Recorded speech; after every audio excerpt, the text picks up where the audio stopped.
This is the Mid-American Conference on ESPN. We swing you inside Info Shizen Stadium, the home of the Akron Zips in Akron, Ohio. Welcome, everybody, to this Thursday night opener for both squads. The Wyoming Cowboys from the Mountain West Conference come in to tangle with the Max Akron Zips. So great to see you, everybody. Delighted you're here. Michael Regai, as always, pleased to be joined by my partner, Ryan Kavanaugh. All right, you like quarterback play? Well, these two football teams are to reach expectations this year. Both Caden Anderson, Ryan, of Wyoming, and, of course, Ben Finley of Akron. Got to be special right from the start. Yeah, expectations are high for the Wyoming Cowboys this year, not just with their record, but for what Caden Anderson can do under center.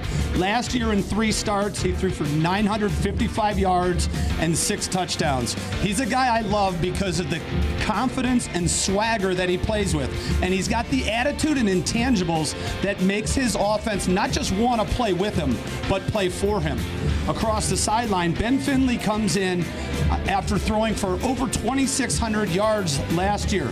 That puts him in the minds of the pundits as one of the top 4 quarterbacks in the MAC.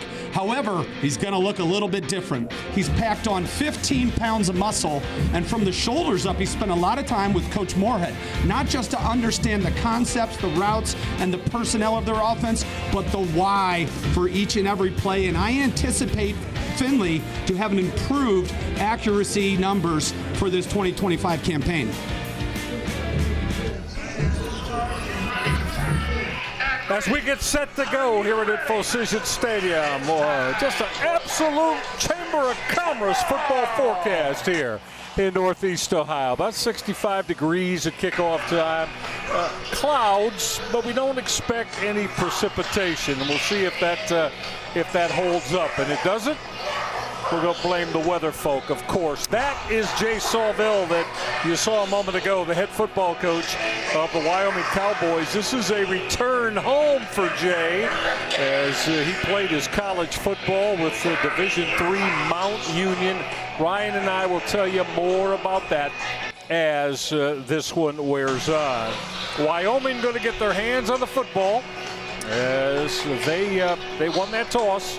And they say they want the football. And for the Akron Zips, Owen Wiley to boot it away. That's Caleb Merritt, who wears that number 2 in one of the deep spots. Settle back and enjoy Game On in this season opener as Wiley's boot will go through the end zone. And let us bring out this Wyoming Cowboys offense. An offense that a year ago averaged 28 points a game. But again, head coach Jay Sawville says we want to be able to increase that and have it be something that is the bellwether of our football team, and that means Caden Anderson, Ryan, who quarterbacks his squad. Yeah, started 3 games last year, and what a performance he had in those games. Now this is his team. The keys to the car are in the hands of Caden Anderson. He's got some weapons around him. Sam Scott is offense, and they're going to run that jet sweep early on. And Akron will come up and knock that down as that's a strong hit from Cottrell White. And after Chris Durr took that handoff, White buried him for a gain of just 1. And head coach of the Akron Zips, Joe Moore, very excited about White. That was exactly how you play a stretch run to the end as a cornerback. 2nd and 9 now after White got belted down, after Scott got belted down by Cottrell White. 2nd and 9. Go back to that power off tackle game and running the football again for Wyoming is Sam Scott. He's a 230-pound senior. They feel he's very improved from 2024, Ryan. Yeah, and he was their leading returning rusher. They're giving it to him early. Nice play defensively coming off the edge for Akron. So right away, just now it'll be 3 snaps in. Wyoming faced with their first 3rd down of the night. 3rd and 5 for quarterback Caden Anderson, who wants to put it up. Crossing route. That is hauled in close to the line to make. Making that catch was Bryson Brantley. And are they going to move the sticks, or are they going to say that's short? Right now, they're saying that Matt Pikowski, the referee, says that's short. 4th and about a half-yard. Decision right away for Jay Sawville. Well, usually at this stage of the game, Michael, you don't want to make that decision from inside your own 35-yard line. Not ideal, but the offense is staying on the field.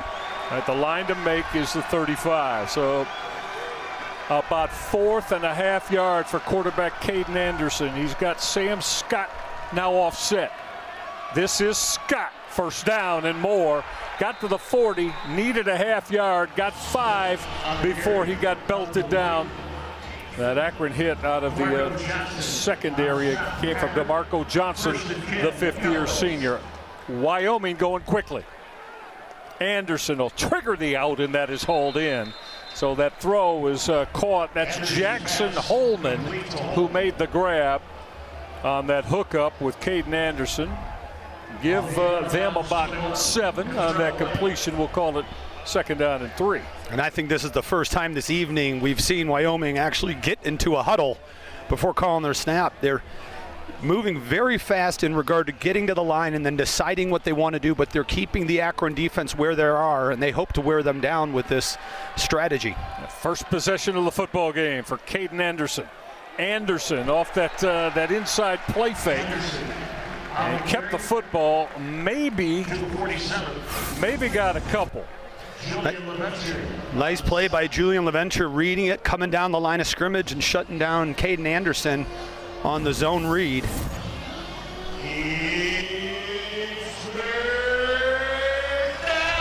LaVenture is up to 285 pounds, by the way, starting inside in this 3-4 Akron defensive alignment. 3rd down, and we'll call it 3. The line to make right at the midfield stripe for Caden Anderson, the sophomore quarterback of Wyoming. He'll trigger that football quickly. That is caught. 1st down and a whole lot more. Getting to the corner before he's pushed out of bounds, as Anderson was able to hook up with Chris Durr. He's a 175-pound sophomore out of Chicago. He's 170 pounds of dynamite when he gets the football in his hands. He's extremely fast. Picks up 17 there, and you can see, Michael, if you're Akron's defense, you need to quickly adjust to the explosiveness and the speed of Chris Durr, because he almost housed that. Another hit for DeMarco Johnson out of that Akron secondary. Now that quick throw again, as Anderson will complete, but virtually for no gain. He hit Chris Durr again, but Durr was greeted right away as Cade Summers made that hit. 5th-year senior, Ryan, about a 230-pound Mike linebacker. Well, listen to what Summers did last year, Michael. He played the last 2 games against Kent State. Kent State was his first full game. The last game of the season, he recorded 19 tackles against Toledo. So the expectations for Gage Summers in this Akron Zips defense is very high.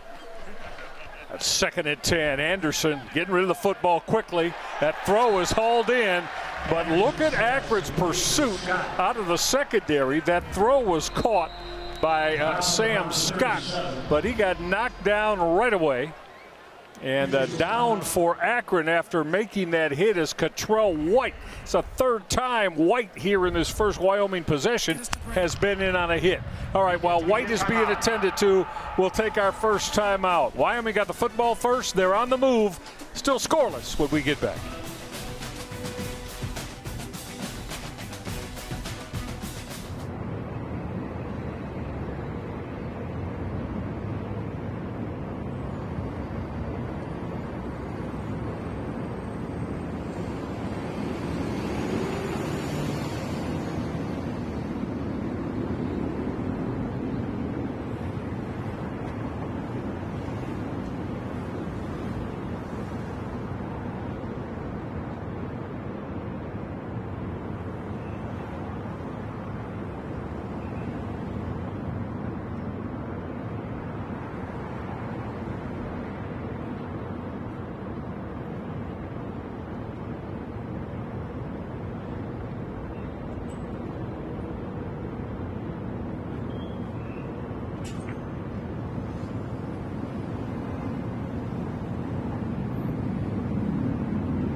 a good look at a man that's so familiar with Northeast Ohio. That's Jay Sawville, the head football coach of the Wyoming Cowboys. Hey, he's a Mount Union Purple Raider. Ryan Cavanaugh played for the legendary Larry Karras back in the day in Alliance. And what a delightful conversation we had with Coach Sawville this week. We discussed what he learned from Elkay, what he carries on from the great Larry Karras, and what a player he was in his own right. 3-year letter winner, all-conference linebacker. And he says, look, Mount Union may have 740 national championships, but I had the first one. So right. Whatever happened after that, I got the national championship. One of the leading tacklers for the Purple Raiders during his playing time. Anderson on 3rd and short. With time, going to fire deep. And he threw it over the head of his intended receiver. That's John Michael Gillenborg. Gillenborg, big tight end, weighs about 255 pounds. And they say he's very gifted after he makes catches and has improved as a blocker. So we'll keep an eye out on him tonight. Well, he's on all the watch lists this year for the tight end position, and he did a good job of readjusting his route and showing that those big shoulder pads, the big numbers to Caden Anderson, and Anderson just let it float on him a little bit, and the punt team comes out. Bart Edmiston is the Wyoming punter. He's going to hang that high. Wyoming trying to put that down. Were they able to? I don't think so. It looked like, yep. The momentum from the Wyoming punt cover team carried them into the end zone as punter Edmiston tried to put it down inside the 37-yard punt. Time to take our first look at this 2025 season at the young quarterback who's got everybody excited here, Ben Finley. I say young, but he is a 5th-year senior. He's played at Cal and NC State before making his way to Akron. Yeah, and he's found a home here. As I mentioned in the open, Michael, 54% completion percentage. Obviously, that's a number you want to improve on, and I expect Finley to do that this year. That first handoff, Wyoming's D got all over that. That's Sean Patrick, who redshirted a year ago, a young man for locally. Played his high school football at the Strong Kenston program in Chagrin Falls, Ohio. We'll give Patrick 1, 2nd and 9. This is going to be an interesting running back room, and who carries the ball for Akron. They have a lot of new faces, not a lot of carries from last year, and Patrick is a guy that Moorhead wants to rely on. Finley's first throw, he'll find Patrick. Good cut. Well, Ben Finley got that football out on time, and he fouled Sean Patrick, that redshirt freshman. Moved that football to the 39-yard line. And that's a first down now on Ben Finley's first throw of the night. Yeah, it makes me feel good when I say Moorhead wants to rely on Sean Patrick and he throws it to him for a chunk play. Yeah. You see that agility and explosiveness as Sean Patrick moves back left of Finley. Going to go with more two-back this year. Now this first down call is going to go to Sean Patrick again. Let's give Patrick a couple. We'll call it 2nd down and N8. This Wyoming defense, Ryan, a year ago gave up over 28 points a game. And of course, as Jay Sawville was saying, you know, every unit, offense, defense, special teams, we can be better, and we got to be better than we were in 2024. Finley, a lot of time. Finley will throw that out. That is caught at the 25-yard line, but then dropping the football, they're going to call that incomplete. Alex Adams, one of the top receivers in the Mid-American Conference, looked like he had that football, Ryan, but he didn't put it away. But you look at the composure, and Finley throws an absolute dime to Alex Adams, who struggles with it, is never able to pull it in before it's knocked out of his hands. It's Dion DeBlanc on that hit. So now 3rd down and 8. The line to make is at the 49-yard line for Ben Finley, the 5th-year senior out of Phoenix, Arizona, quarterbacking Joe Moorhead's squad. Finley gonna loft that throw middle, had a little bit too much on it. Incomplete, intended was intended for Sean Patrick. So when they ran 4 plays, and Sean Patrick had a part in all 4 of them. Yeah, they tried to sneak it. Well, they did sneak him out of the backfield right up the middle. And Coach Moorhead is known as an innovative play caller, and more importantly, play designer. And the play where they almost had Alex Adams, well, they had him. He just wasn't able to bring it in, was perfectly designed. They brought 2 across from one way, and Adams against the wash, and he freed up, and that was a perfect pass by Ben Finley. Now, Joseph Castle, the Akron punter, to hang that high. And that fair catch at the 17-yard line, handled by Dion DeBlanc. All right, timeout. Nothing on the board yet. About halfway through this opening quarter. Wyoming and Akron scoreless.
Nothing on the board yet here in the season opener for both Wyoming for the Mountain West Conference and the Mid-American Conference's Akron Zips. Michael Regi, Ryan Kavanaugh. There's a familiar face. Grew up here in Revere, Ohio, and very close to the city of Akron. Larry Nance Jr., of course, a Wyoming Cowboy in the collegiate days. Everybody in the stadium has some connection to Larry Nance Jr. Oh, yeah, yeah. Heck of a basketball player, first-round draft pick. Of course, his father is a legend here in the greater Cleveland area. And with good cause. Larry Nance Sr., one of the top front court players in the NBA. But good to see Larry Nance Jr. Here, even though, again, he's a Wyoming Cowboy, so he's repping the gear of the squad he played college hoops for. The Wyoming, with their second possession, going to run the football, and that's a real good cut once again by Sam Scott. Scott got leveled as he got near picking up that first down on the first down carry. And Malcolm DeWalt came up and took Scott up to the second level before unceremoniously putting him down to the turf. Look at those numbers for Caden Anderson. 5 of 6, 28 yards. Very efficient, and he's doing a really nice job of taking what the defense gives him. A lot of check downs right away, right now. That's right. Yeah. But he moved the football, his squad moved the football on their opening drive before it short-circuited. Got 9 there on 2nd down and 1 for Caden Anderson. Back to the ground game. That's a first down and a whole lot more. Maybe a big play saving tackle as Sam Scott got tripped up out of that Akron secondary by Elijah Reed. Well, we got Jack Walsh, Caden Barnett, Wes King. That's center guard creating some real big running lanes. And Sam Scott runs with his eyes, cuts back, and was one Akron defender away. Elijah Reed from a touchdown. Yeah, big running back at 230 pounds. Now Scott offset. Anderson going to put it up. Going to loft it deep. It was caught, but it was caught out of bounds. He found his wide receiver, Jackson Holman, who did make the grab, but as you saw, he came down on that white boundary and out of bounds. Yeah, Holman had the defender beat. Anderson underthrew it, which is hard to tell if that's by design anymore in today's college football, Right, Michael, because of that back shoulder fade. Extremely difficult for a defensive back to cover. And as Holman came back, didn't have enough real estate to keep his feet in bounds. 2nd and 10 off that play fake. Getting rid of the football quickly is Anderson. He dealt that strike and put it on his wide receiver. Making that catch for, let's check that. Was that, yeah, that was Charlie Conan. To be honest with you, he is not on our 3 deep. So Charlie Conan, wearing number 19 now, wide receiver for Wyoming. This is 3rd down and 4. Back to the ground game, picking up that 1st down. That's a strong run. Got some good blocks. Did Sam Scott. Like that left guard, Ryan, Wes King, the 315-pound junior out of Wisconsin, gave him a good block in open space. Appleton, Wisconsin has produced some outstanding offensive linemen, road graders. Anderson will get rid of the football quickly, and making that excellent grab was John Michael Gillenborg. 30 receptions last year, 425 yards, and that was his first of many in 2025. He's a guy in the game plan, in the game sheet that Coach Sawville and, of course, offensive coordinator Jay Johnson needs to figure out how do we get him his touches throughout a game. He needs them, right? He's a 250-pounder that can move with the rock, as you saw right there after he made the grab. Play action.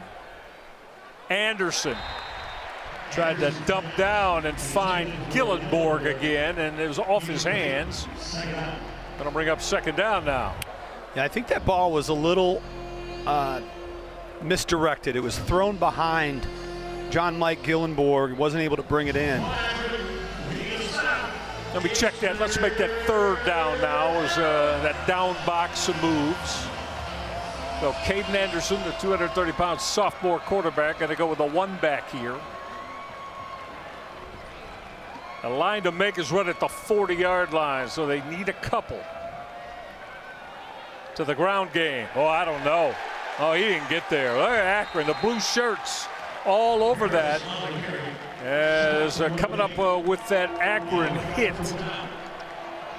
out of that defensive end spot, Ryan, was Cam Cheatham, young man from Pittsburgh who wears number 22. A lot of crack, and Wyoming brought in 2 tight ends, going heavy and unable to get the yardage. And for the 2nd time, a Wyoming drive that looked like it has promise has stalled. And the punt team is back on the field. That's Bart Edmondson. So Edmondson to hit it away.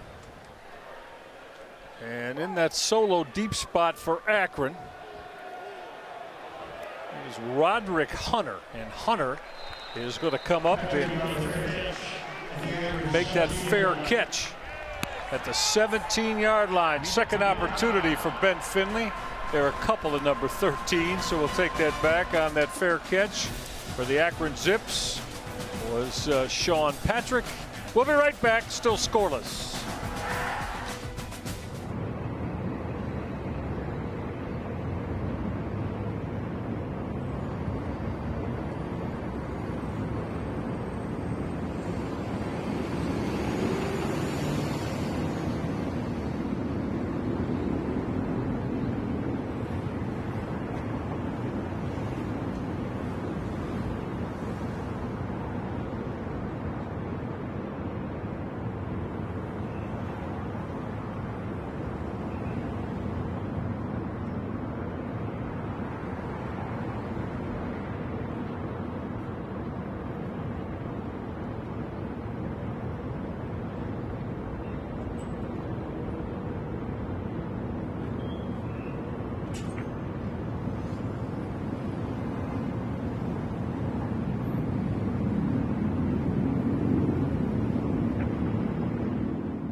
Good to see the AK Rowdies out in great spirit to begin this 25 football season.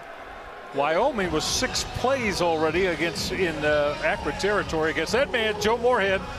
The head football coach of the Akron Zips, really done a solid job in taking over this program and turning it around. 35-40, he tells us, brand new Akron Zips. We got to put the pads on this year. Now this first down carry for Akron on this second series, but Sean Patrick's already had a whole lot of work, Ryan Cavanaugh. He's really about the only Zip offensively besides quarterback Ben Finley that's touched the football. Yeah, well, they just put in number 3, Kyan Mason, who is a redshirt freshman, and Miles Walker, number 1. Those are slot guys who are real big playmakers. We'll see if Finley can spread it around. Finley went middle, and that pass was almost picked off as getting his hands on it defensively. Will linebacker Braden Johnson, young man's from a very small town. You ever heard of Ringling, Oklahoma, Ryan Cavanaugh? I'm gonna have to be honest. I've never heard of that city, Michael. Nor did I before we were talking to head coach Jay Sawvell about it. Only 32 players were on his high school football team in Ringling. Crossing route. Finley's put that on his wide receiver running that cross and able to make that catch for that's Sean Patrick again. Patrick came out of the slot to make that grab. So again, I mean, Patrick is well, evidently he and Ben Finley have got a thing, a communication thing, because Finley has been calling his number now through the beginning of the second series. Now off that play action, going to run a reverse. Wyoming not fooled defensively by it, is on that Akron carry, on that reverse for the Zips. That looked to be Michael Johnson. And Michael Johnson is listed as a backup quarterback on his football team. Michael, I thought he was looking to throw the football as he came around, so that would make sense. And nothing was going there, but a little attempted trickery by Joe Moorhead. Now motion again. And this is Michael Johnson, who took that direct snap. He got punished at the 43-yard line. Michael Johnson is a 6'3", 220-pound fifth-year senior. Ryan, out of San Jose, California. He started his career at Penn State. Also played at Florida Atlantic and also played at Syracuse. So Akron's his 4th program. Which would be uncommon if it wasn't 2025. Right, exactly. Right? No, we're going back to our day. No, you'd never see that. No, well, you'd have to sit out. Well, yeah. You'd be sitting out every other year. Exactly, yeah. That was Tice Westland on the tackle. He's a standout for this Finley defense. Looked off that throw and threw it behind his intended receiver, Jean Louis. Jean Louis is a 5'8" redshirt sophomore. Well, let me check that. Numbers, was that Kyan Mason? Was it throw? All right. Let me correct myself. That throw was intended for the young man from Cleveland, Kyan Mason, who's wearing number 3. And they're going to need to get it to their playmakers. Again, I said Miles Walker and Kyan Mason, they generally play in the slot, but they're game breakers. Second out of 10 now. Going to go this inside handoff. Jordan Gant tried to find a little bit of breathing room. Gant averaged about 3.5 yards a carry last year. Now, again, Ryan Cavanaugh, head coach Joe Moorhead told us he believes that Jordan Gant, who had that carry, can be a very high-level Mid-American Conference running back. He was a freshman All-American in the FCS level. Yeah, transferred in from Tennessee State, and there's a lot of things that Coach Moorhead likes about him. We're down to 30 seconds in this scoreless opening quarter. Look out, Finley. He got belted down. Coming up to make that hit for Wyoming. That was Lucas Samsula. Also got some help from Chizin Ifeini. That's Ifeini, who wears number 52 Sansula had the first pressure. Beautiful pass rush around the left offensive tackle by Sansula. Ben Finley, it's one of those things, Michael, when you're a quarterback, you think but then the window closes so fast you can't get rid of the football. And that's what happened to Ben Finley. 15 minutes of football in the books. Nobody on the board point-wise yet. Wyoming, Akron scoreless. Don't go away. Second quarter coming up next on ESPN.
Scoreless first quarter here at Infocision Stadium as the homestanding Akron Zips from the Mid-American Conference tangling with the Wyoming Cowboys out of the Mountain West. All right, here's what's coming up on ESPN Plus on Saturday. The Kent State Golden Flashes will host Merrimack Holy Cross. We'll move into the DeKalb, Illinois against Northern Illinois, and Temple and UMass. Noon, first one, other two, 3:30. All of them here on ESPN Plus. All right, Akron to boot the football away and hitting that from the 30-yard line. Not really getting it to turn over well, but how about that tail drag? And the football's going to come to rest at the 12-yard line. All right, we'll tell you all about Caden Anderson again as he'll start his third possession with this Wyoming offense when we get back here early, second quarter, scoreless in Akron.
Nothing on the board yet is Wyoming and Akron tangle in this season opener. Make sure you get all of ESPN college football in one place with the all-new ESPN app.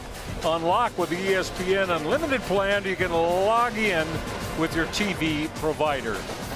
Michael Reggi, my partner Ryan Kavanaugh, our producer Adam Meyer, our director Mike Bacon, all of our terrific ESPN crew. Hope you're enjoying this.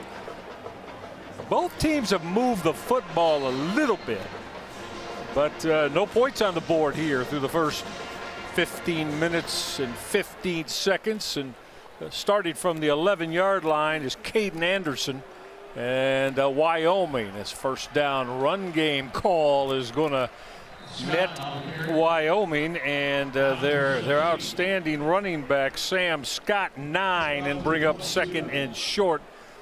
So Wyoming behind this very big, and they're able to move two offensive line. We'll tell you about them in a moment, but they feel good. Both their offensive coordinator Jay Johnson and head coach Jay Sawville about their ability to run the football. That spot gave them a first down. Pressure coming. Anderson's throw incomplete. Anderson was having heat put on him from behind, as in on that burst against Anderson came from the outside. Ryan. Yeah, you see him chasing him down from the back. He's trying to get it to John Michael Gillenborg, but rolling to his left as a right-handed quarterback had to get rid of the football before he wanted it. It was Julian LaVenture chasing him, tracking him down from the back. Yeah, LaVenture's a good one. 275-pound redshirt junior. This is a nice play defensively as Akron well. Again, they are really good getting after the football, aren't they? Scott was run down there. Is in on that Akron hit was Cyrus Durham, a young man who captain of the squad and came in from San Mateo JC. Someone's got to stop telling Cyrus Durham to play, because he was on top of him as soon as he had the handoff. And after a really nice first down run by Sam Scott, Wyoming third and behind the chains. Yeah, third down at 13. That line to make is all the way up at the 32-yard line after Cyrus Durham's hit and takedown. Anderson on 3rd and 13. Got away from pressure, but going to be at least 5 yards short. And you know, in the college game, where that ball carrier starts his dive, if he's going to lay out, is where the ball is spotted. So it's going to be 4th down and a good 7 for Wyoming. Well, Akron brought a corner blitz, and that's what flushed Caden Anderson out of the pocket. Wyoming wasn't able to pick it up. And for the first time, Wyoming is punting deep from their end. So we talked about that last punt, Michael, before the end of the quarter, and it flipped the field. So now Akron could be looking at, and should be looking at, the best field position, starting field position they've had this game. Yeah, let's see how well Bart Edmiston, the Wyoming punter, hits this. There's going to be a delay of game against Wyoming. Yep. Offense. 5-yard penalty. Remains 4th down. And Michael, I think that was by design. You know, it was 4th and 5. Coach Sawville trying to steal one, a first down, maintain possession. The Akron defensive front didn't bite, and now Edmiston is going to be punting with his feet on the 6-yard line. And it's Sean Patrick back in that deep spot, and not hit real well. Oh, the tail drag helps a little bit for Edmiston on that punt, but good field position for the Akron Zips. They'll start at their 45-yard line. We're scoreless when we get you back to Infocision Stadium.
the challenge for Ben is understanding when things are going well, not to press, and where things are going poorly, not to try to make up for the last play on the next play. So keeping it steady. I know we talked about it in the quarterback meeting room. Don't predetermine. It is as good as it looks, and allow your read to dictate your decision. And he's done a really nice job kind of getting off the peaks and valleys and keeping a much more steady approach. Now, there's a man that knows his quarterbacks. Offensive coordinator at Penn State, offensive coordinator at Oregon, worked extensively with quarterbacks in his assistant coaching years on the resume, Joe Moorhead. He likes Ben Finley. If they had you could get college courses on playing the quarterback position, Yeah. he'd be your professor. No doubt. Finley tried to backhand. That's going to go as an incomplete pass. He tried to backhand that shovel pass. He was looking at, guess who? Sean Patrick. But it fell incomplete. So that goes as an incomplete pass to bring up second down. What's more impressive about this, Michael, that that Coach Moorhead was National Offensive Coordinator of the Year twice at Penn State, or that there's 5 different programs where he's won a championship where he called plays? Equal. Listen, Joe Moorhead is one of my favorite guys on the offensive side of the ball in all of college football. Finley's going to take a deep shot. Put a lot of air under it. That throw came from the left hash, Ryan, all the way over inside the numbers on the right sideline as he was looking to find Tim Greer. Yeah, he had Alex Adams clearing out and a bit of a wheel route for Tim Greer, and the ball landed softly in between both of those receivers. But I believe you're right, Michael. He wanted to get it. I just don't think there was enough arm strength on the throw to get it out where Greer was running at the tail end of that wheel. Agreed. Brings up a third down now and 10. That line to make is at the 44 of Wyoming. Pressure coming, and that throw is going to fall incomplete. Well, on that pressure from the defensive side, very quickly for the Wyoming Cowboys was they got there. That was Justin Taylor. That was he's a free safety, Ryan. They had him up around the line of scrimmage and coming up hard. Well, when you blitz 2 and there's only one back to pick up the blitz, someone's going to get home. Finley identified it, knew he did not have time to comfortably step in the throw, and threw it in a position where either his receiver would get it or it would be incomplete. It was obviously the latter. Good field position for the Zips, but it goes by the wayside as they're going to have to punt the football away. And trying to hang that high, really didn't get to turn over as well as Akron punter Braden Johnson would have liked. All right, another possession now for Wyoming. Cowboys will have it. Early second quarter, we're still scoreless. Wyoming and Akron.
Akron Zips, Wyoming Cowboys. Akron defensively, they've been flying around, Ryan Cavanaugh, and making big-time hits early in play development. Yeah, both teams have played physical, and when we look at the scoreboard right now, Michael, it's 0-0. We're 18 minutes into the game, but that last offensive possession by Akron was the first 3 and out of the football game. So offenses, while moving the football, the defenses, the physical defenses you just mentioned, are really stepping up. A lot of time for Caden Anderson. That crossing route almost got picked off. Well, how about the break on the football, Ryan, from Malcolm DeWalt IV, young man from the state of Washington, transferred into this Akron program. He has made a couple big hits here, and that was a bit of a dangerous pass. There was another zip in the area.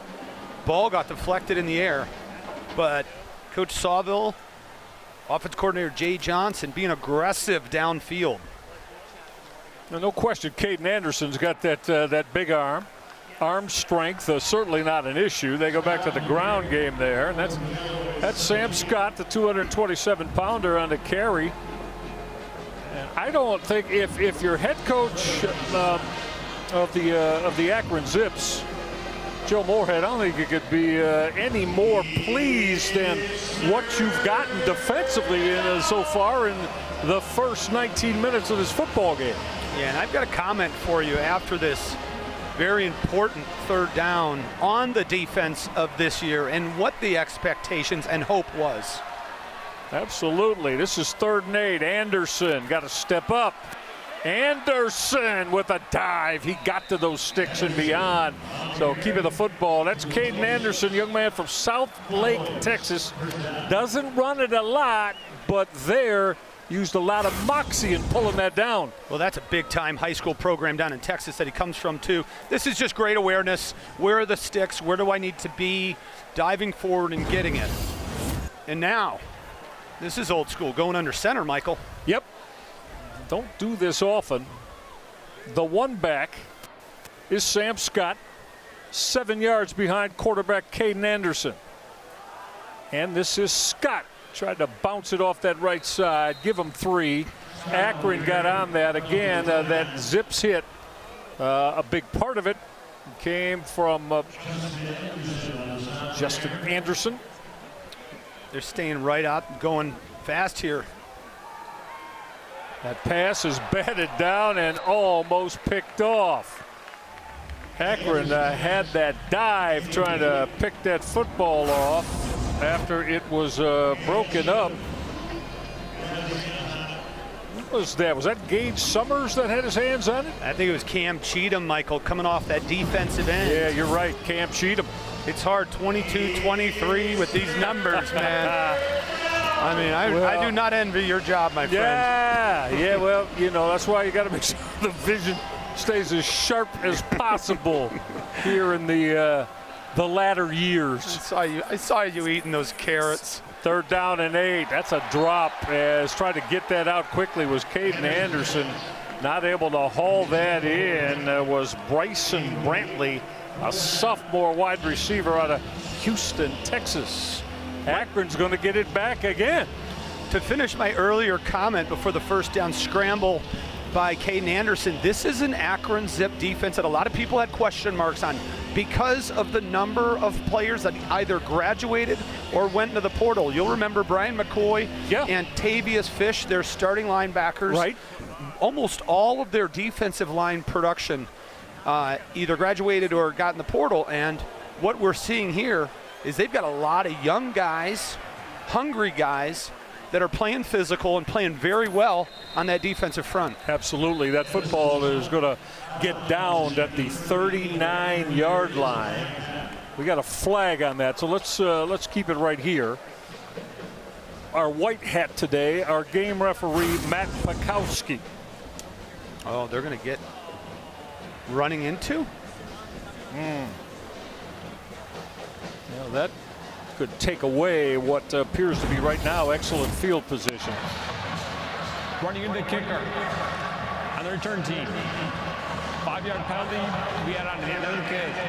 The first out. Excuse me. That's not going to be a first down.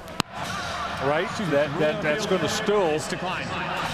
That's still going to be 4th down, because the 5-yard penalty not enough to move the sticks. So I think they declined it. Wyoming, yeah, sure, going to decline that and make Akron with the football.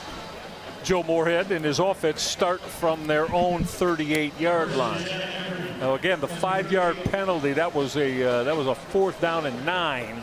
So the 5-yard penalty not enough to move the chains. Well, back the offense comes for Joe Moorhead's Akron Zips. Ben Finley, this 5th-year senior that has played at both Cal and NC State in the FBS. Look at the throw. Ran that wheel route, put it on time. Excellent move to cut away from that. Again, was guess who? Sean Patrick. I don't know. He got a mojo with Joe Moorhead calling these offensive plays.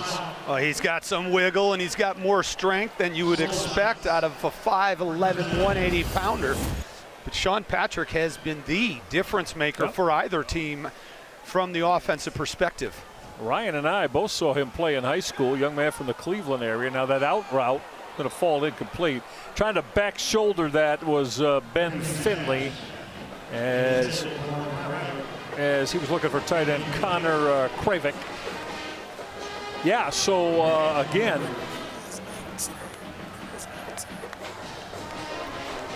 yeah, Sean Patrick, to finish that, is he may be coming out, but he is such a dynamic player out of the backfield, and you see the hands and able to make plays. And Akron's looking for who is the bell cow, who's going to be their main runner, and thus far, they have their answer with Sean Patrick. Now with a couple of backs, going to keep the football on the ground, and that's Jordan Gant on the carry. And let's check that. It was Marquise Williams, a young man who transferred into the Akron program out of Minnesota. Very limited play a year ago, only had 6 carries a season ago. Sometimes in week 1, you're sprinkling the ball around. You're going to see several people carry it, and what those running backs do with those opportunities generally decides how much work they get the next week and for the rest of the season. Sure. All right, line to make at the 37-yard line, 3rd down. Going to stay on the ground. Going to be short of that 1st down is running back Jordan Gant. Gant is a 205-pound redshirt junior out of Lakeland, Florida. Strong in the FCS program, Ryan, at Tennessee State before he got to Akron. Yeah, excellent career there. And you saw freshman All-American, right? Yeah, 4th and a 3 here, and Akron keeping their offense on the field. Joe Moorhead letting Ben Finley know, trust you to move the sticks. Finley will quick trigger. They're not going to get there.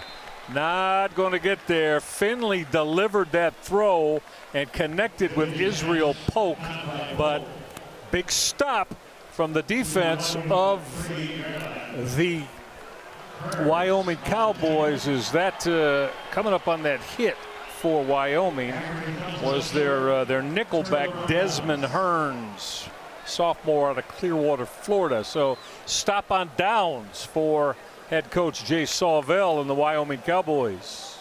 They needed 3 or 4. They were a couple yards short.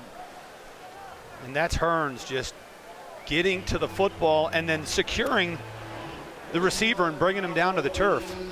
Defense is dominating so far, Ryan, through a quarter and a half. But I'm confident in saying that at some point, one of these offenses, if not both, are going to get in the end zone today. It might take overtime, but one of them will. You're not as confident as I am then. Caden Anderson will deliver that quick out. It's hauled in, making that catch for Wyoming. Making that grab was one of the wide receivers, Michael Fitzgerald. And hit and tackled right away on that Zips hit, Malcolm DeWalt. Eligible downfield offense, number 79. Flag came down. Be honest, didn't see it when it happened. But that's going to cost Wyoming as White hat game referee Matt Pikowski moving the Wyoming Cowboys back. Yeah, they got the center, Jack Walsh. He started at guard last year. One of their tackles, Caden Barnett, started at tackle. So they have a lot of experience, just a couple guys in different positions. Yeah, they shuffled the deck on that O-line. Anderson got flushed out. Made a nice move to keep that play alive, but his throw running out of green. That throw was intended for Jackson Holman. Incomplete. Going to bring up second down now. Second down and 15 as this Wyoming drive starts. Take a look at the pressure up the middle here, Michael. That's LaVenture again, number 1, who got a hand on Anderson, twisted him around. He's been very active in the early going for Akron defensively. Really good pass rusher. 6'1", 270, moves like he's 2 1/4. Julian LaVenture. Anderson, quick triggers. Put that throw on time. Strong move, making that grab, and with a lot after it, that's Chris Durr. He finally got run down inside the 20 at the 18-yard line. Durr is he's slight, only about 170 pounds, but you can see him. And what did head coach and offense Jay Sawville tell us? He is dynamic out of the slot. 49 yards dynamic there. Excellent play design to get Durr into the open field. Nickelback Alex Branch came up, wasn't able to bring him down, and then it is off to the races if number 3 for Wyoming has the football in his hands. 13 rather. 3 is the other speed merchant. They've got a couple of them. Boy, back to the ground game in Akron. That's going to that is probably going to be a horse collar flag that was thrown. Yeah, I think they're going to get carry came from Sam Scott. Or they got a face mask instead. All right. Hopkins is a goal. Automatic first down. That's Bruno Dahl coming from. Look at him. He just reaches out as he's being blocked. Certainly yanked him back. He was going up against Rex Johnson, the defensive end, and Bruno Dahl, by way of Hamburg, Germany, to Akron, Ohio. So Wyoming, after that explosive play connection from Caden Anderson to receiver Chris Durr, now in the red zone of the Akron Zips here. Past the midway point of quarter number 2, so Wyoming's going to start this now, 1st and goal from the 9-yard line for their big arm sophomore quarterback for that man, Jay Sawville. Again, if you just joined us, played his college football right down the road for the legendary Larry Karras and the Mount Union Purple Raiders back in the early 90s. First down throw, firing to the end zone. It was broken up. Well, Caden Anderson had that throw that was intended for Chris Durr and had that broken up. Strong play out of the Akron secondary. I think that was DeMarco Johnson. Sure was. Yeah, trying to get it to Durr. Johnson did a nice job of getting his hand in there and deflecting the football. You look at those passing yards. Anderson trying to get Wyoming to the century mark. Ben Finley only 45 through a quarter and a half. 4 receivers in this tight formation. Going to go to the ground game. A big hit coming off that corner from the Akron Zips is making that stop for Akron. It was Justin Anderson. Anderson plays that boundary. Made 8 starts a year ago, and as you can see, he's a real good hitter.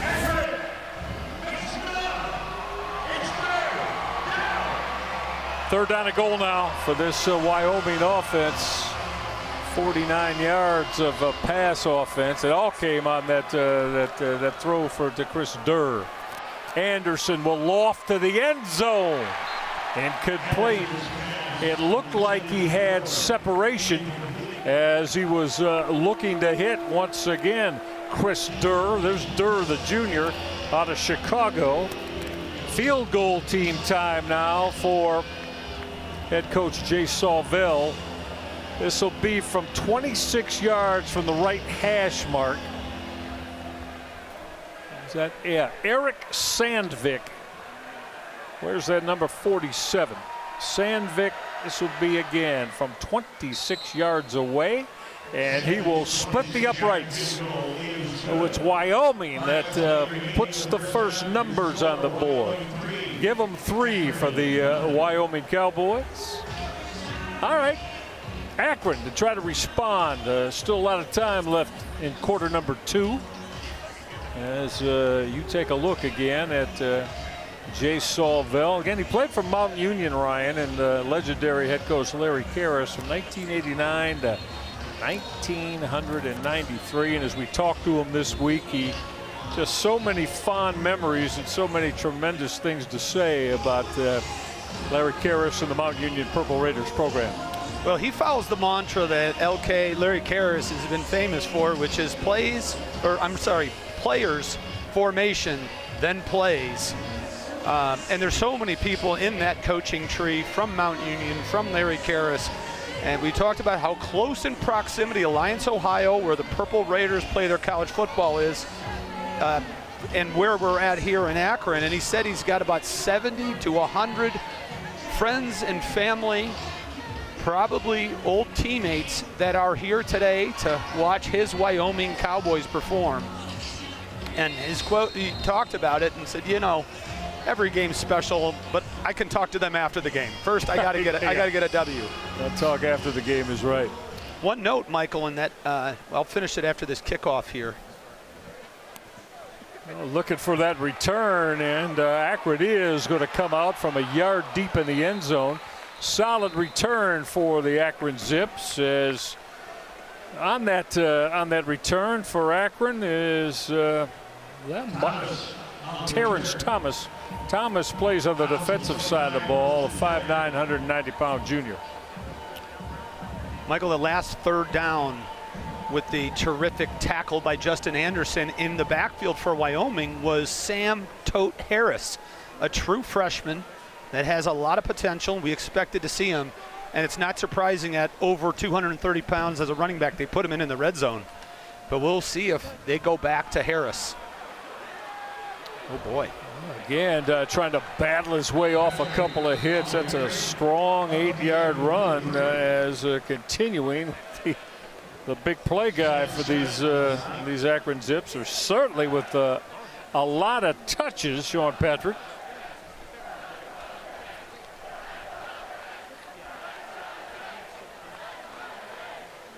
I have 1,180-pounder is Patrick. Give him 6. We'll call it second down and short 4. As Akron has to move the football here.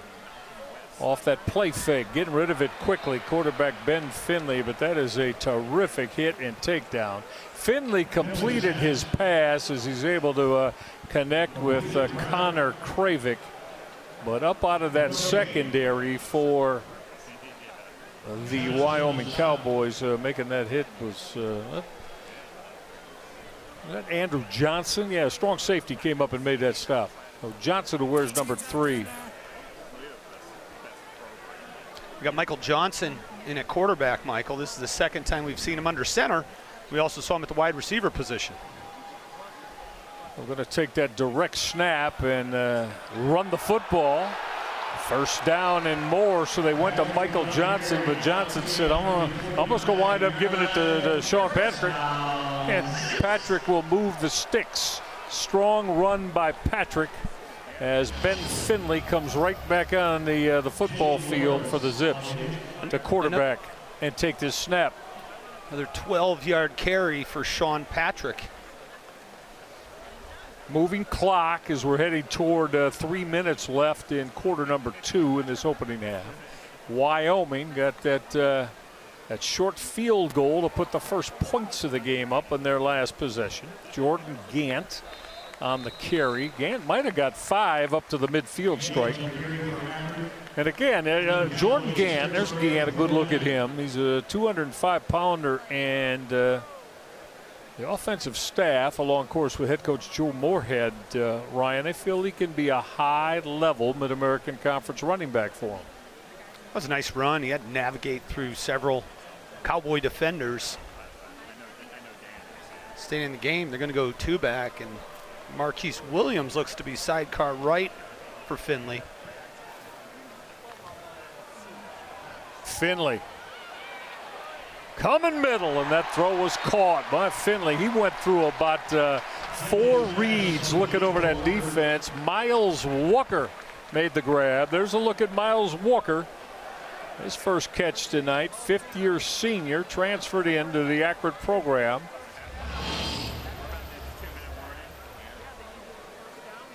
For this season of offensive football under Joe Moorhead.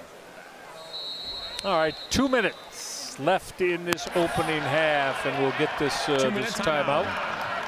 Media timeout. Wyoming with the 3-0 lead over the Akron Zips. Akron moving the football, trying to get their first points of the evening in this 2025 season. Don't go away. We'll get you right back to Infocision Stadium.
Joe Moorhead and the Akron Zips look to get that young man back quickly as possible. That's 250-pound tight end Jake Newell, a redshirt junior.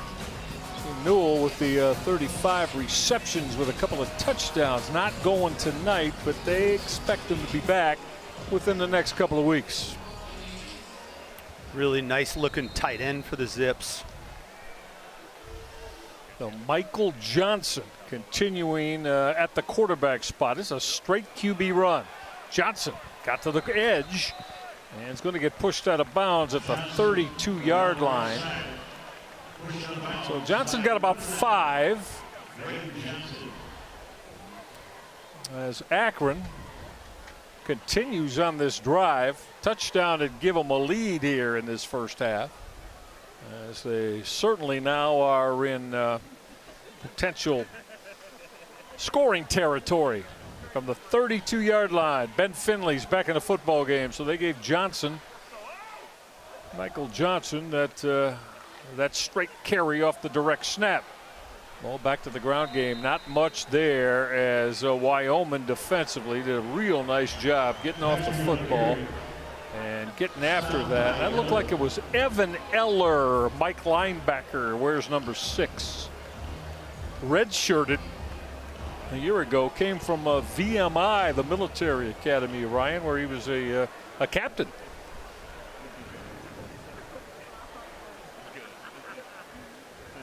All right, third down, we'll call it 5. That line to make is at the 27 of Wyoming. Pressure coming. That quick throw is hauled in. Going to be real close depending on the spot. Sean Patrick made the grab coming out of the backfield as he and quarterback Ben Finley continue their connection. Well, they go spot that. They needed to get to the 27 to move the sticks for a first down. It's at the 27. But they've not moved the sticks. Now they're going to take a look at it further. Ryan, I was about to say, I think, white hat game official Matt Pikowski got to take a further look at that. Look, yeah, they're going to give him the first. I thought we might get it in the replay, but the side judge on the Akron sideline where Sean Patrick came out was motioning to move the chains. The field of the first down is under review. Now they're going to look at it. Which is interesting because they moved the chains already. Yep. It's week 1, baby. I'll just leave it right there. Well, what's important now as we look into the huddle here and take a look at Coach Moorhead looking at his play sheet is the importance of Akron to come away with 3 points. So ball security has to be preeminent, but they don't want 3. I have a feeling they're looking for 7. Yeah, I would say so. Again, as Ryan and I were telling you a little bit earlier in this quarter, I mean, Joe Moorhead, as we go back and take a look at this, as Patrick gets belted out of bounds. So we'll see. They got the down box right now at first down from the 27-yard line of Wyoming. We'll see if this continues to stand. Oh, but the near side's now turning. They're turning it to 4th, and the chains on the far side, we could get that, are moving them back. So it could be 4th and about a half yard, correct? That's what I think we're about to see. Yep. Looks like that's going to be the call. The runner stepped out of bounds at the 27.5-yard line. The line to gain is a 27. Be 4th down. That's our white hat game referee, Matt Pikowski. You heard him. He said Akron stepped out of bounds at the 27.5, so they literally need a half yard here. It's 4th down, and it's Wyoming now. Jay Sawvell and his defensive coaches are going to take a timeout. First of the half. Smith, 30-second timeout. 30-second first time out of the half. We'll keep it right here as on 4.5 yard, Jay Sawvell wants to make sure all of his defensive coaches, Ryan, and the 11 on the football field are on the same page here to try to get this stop. Well, this is where you need Ori Salfeld, the head strength and conditioning coach, out there in the huddle talking to the linemen, saying this is the moment we've trained all offseason for. You got to push. You have to move the line of scrimmage. We need a half yard, guys. Offensive line, get it for us. Yeah, this Zips offensive line with a lot of expectations on their shoulders coming into the season. 4th down to half yard. And, Ryan, a little bit, Ben Finley very, very, very rarely comes up under center to take a snap, and on 4th and even a couple of feet, he's 7 yards off the football here. First down, got what they wanted. That handoff to Jordan Gant, and the 205-pounder got it done behind the blocks of Alan Jones at right guard and Delvin Morris, the Akron center. Clock moving as we approach 60 seconds now left in this first half. Akron looking to put points on the board for the first time tonight, trailing Wyoming 3-0, and now Akron wants the timeout. Timeout. Akron.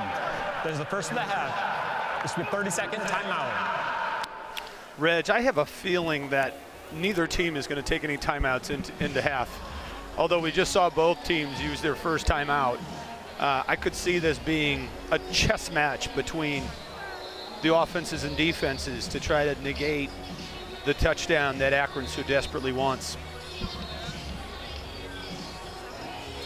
So get a good look. You see with that that white Akron Zips visor on and the headset. That's one of the real offensive gurus throughout the course of his coaching tenure, Joe Moorhead, the Akron Zips head coach. Terrific runs. He's just joining us. Penn State, Oregon, during the offensive exploits of his coaching career. Finley going to pull that down. His throw is incomplete. Well, Finley was looking. That's Sean Patrick again. Patrick came out of the slot. You see Patrick down on the 10-yard line. I think Patrick thought he may be going to try to sell that he made a catch here. No, he did not. Terrific effort and ball placement by Ben Finley. And he looks good there, but then Patrick is down.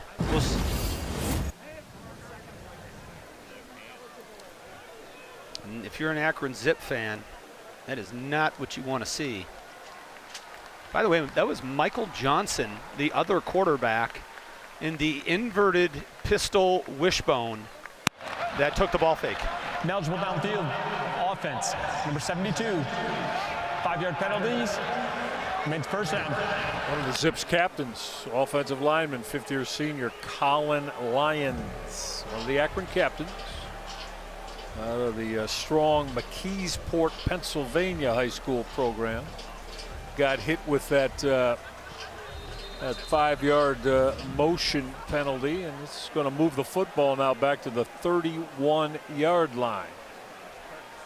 1st and 15 with 54 seconds left. Finley, pressure, sack time, Wyoming. Oh, that was a real good get to the quarterback, as on that hit was Ben Florentine. That's our second and a half. It's been 30-second 285-pound senior out of Anaheim, California. He's one of the Cowboys captains, and for a guy that big, 6'1", 182, his first step and his ability to get past the offensive guard was incredible. Ben Finley didn't have a whole lot of time to do anything because Florentine. 282, buddy. 280, my bad, 282. I felt like maybe he lost a pound in the first half. I got you. You know. I got you. So Florentine came up with a hit. Joe Moorhead again huddling his offense. Timeouts left now. Akron has 1. And Wyoming has 2. I've got a feeling we're with 47 ticks left in this first half. We might see another one by each football team. Second down now, and that line to make is all the way down at the 17. Finley against pressure, throwing middle, came up short. He wanted that deep crossing route from Miles Walker, going to bring up 3rd and long now.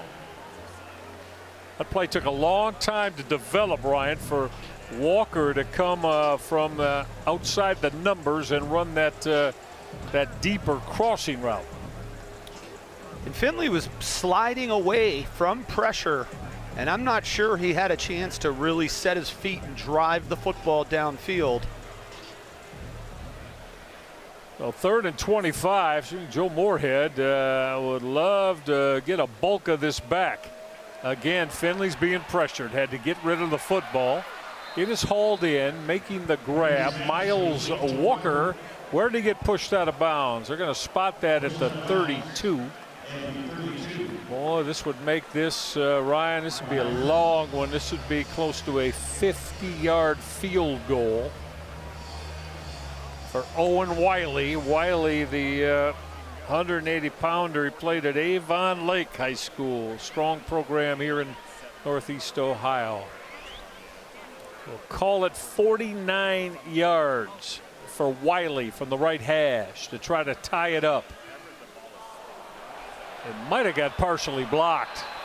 Whether it did or didn't, it's going to come up short. So Akron not able to culminate that drive with points with just 31 seconds left in this opening half. Now Wyoming's squad giving Ben Florentine a lot of attaboys, as if he might have got a hand on the football, Ryan. Yeah, Ben Florentine, you don't often see the defensive tackle block a field goal. I know Danzis Miller, number 20, also was in the backfield. And for Owen Wiley, he is now 0 for 3 in his career on field goals from 40 to 49 yards. Yeah, that's something that Joe Moorhead certainly is hoping that takes a definitive improvement from that range. 31 seconds left. Wyoming going to try to put points on the board.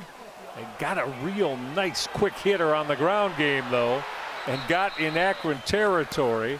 Let's see if that changes after that ball carry from Sam Scott got in Akron territory, and that football spotted at the 40.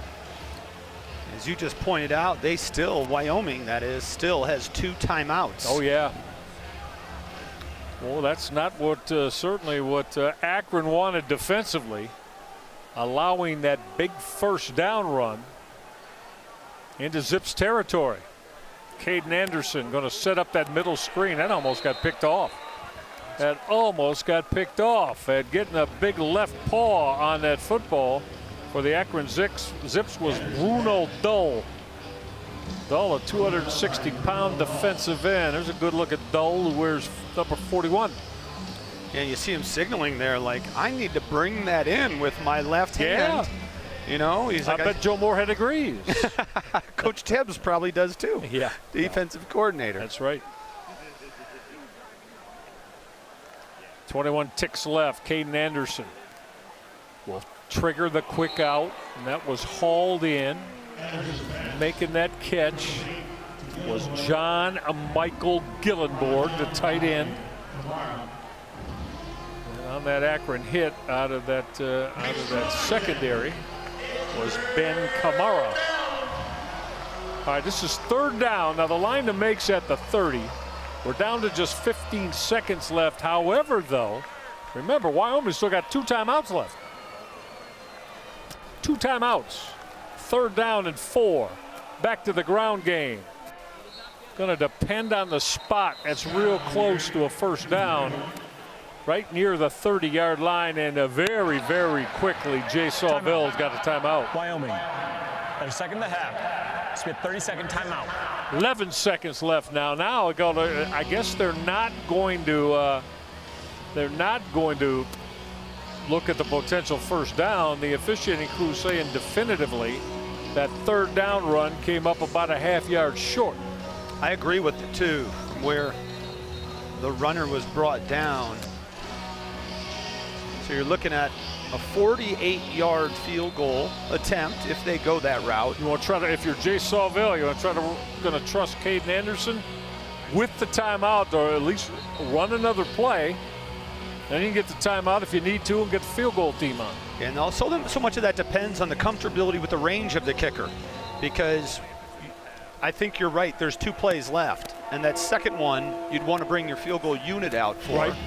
And if you don't get the first, you don't even get a crack at the field goal. But they're going to go under center. Going under center is Caden Anderson. He's got that one back with Sam Scott, the 230-pound senior, 7 yards behind him. It'll be Scott. He got belted right away. Quick timeout. Well, how about that hit by Akron? As coming up out of that secondary was Shaman Cooper. Cooper got up around the line of scrimmage and put on that definitive stick. So got to be field goal time now for Jay Sawvell. It'll be 48 yards. That was depending on the spot. Oh, was that fourth down? That was a fourth down carry. That's correct. So turn it over on downs to the Akron Zips. Would imagine, yeah, they're in formation to just run out the clock with 7 seconds left for quarterback Ben Finley. Gonna go take that knee, and that's gonna do it. 30 minutes of football in the books, and Ryan Cavanaugh, I gotta tell you, color me a little bit surprised. I certainly thought we were, still could happen in the second half, but this first half, just 3 points on the board. I wasn't expecting this. I thought we were going to see some excellent quarterback play, and I know the offenses was moving it, but it's been a bend but don't break defensive performance from both squads in this first half. All right, we'll get on our halftime roll coming up. Wyoming got the one field goal here earlier in the second quarter. The Wyoming Cowboys on the road out of the Mountain West with this 3-0 lead over the Max Akron Zips. Don't go away.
It's halftime here at InfoCision Stadium at the University of Akron. And when we return, we're going to hear from the iconic tales of the ESPN Game Day legend, Lee Corso.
When LC puts on the headgear every Saturday morning, that is the moment when the day of football can start. Could have never have dreamt that it would have become where we are today, where fans every week, that's what they wait for, to see which headgear he's going to put on. I like Ohio State's speed and power, but I question their place kicker and their punter. The headgear tradition started in 1996 at Ohio State. Herb Street was fairly new on the show, and Kirk's wife Allison had been an Ohio State cheerleader. He thought I might have some kind of in to try to get Brutus his headgear. They had to do some very high-level, tense negotiations. I'm telling you, it took 3 or 4 different back and forths until finally they green-lighted Brutus. I tell you one thing. Buckeyes! Let's just examine the Brutus head.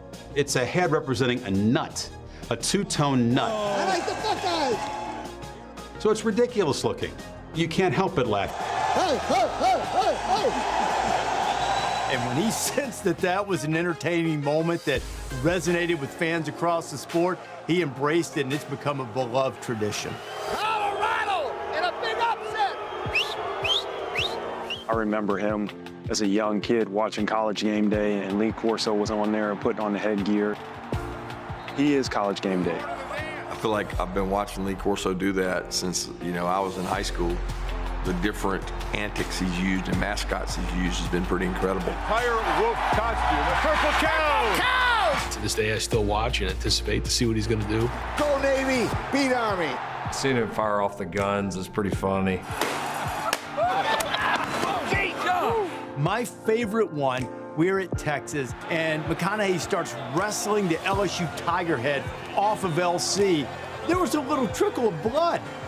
Katy Perry was incredible. Like, she damn near broke my man's nose, taking the mascot head off of him.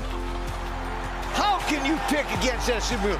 He's thrown out some words that might needed to be edited. My favorite memories definitely include live animals. We got a live duck on the set. He's not afraid of gamecocks. He's not afraid of alligators. He's not afraid of dogs of any kind. That dog is beautiful. That dog is ugly. Give me this thing here. I think the best part is when Coach does the okey doke, where he grabs one head, gets ready to put it on, and then he chucks it to the side and grabs the other one. Penn State. Give him that head. Does that mean you're going to go against your first love, Brutus?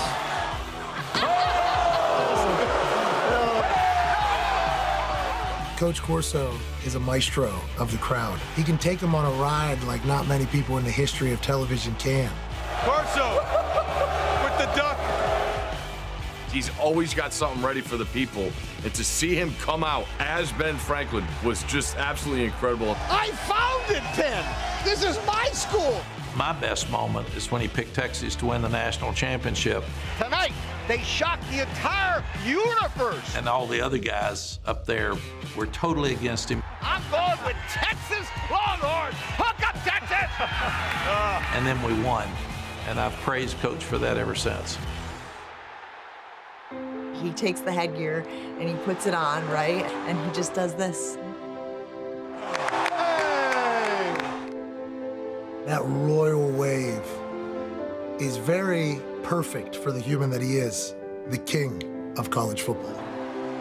I think he's been a great ambassador for college football and has brought some great perspective, but also brought laughs and fun to a game that we have to remember is still supposed to be fun and supposed to be a game. What he's provided to so many households, what he's provided to so many of us as coaches, he put a lot of fun in the game. I just can't thank him enough. Roll Tide!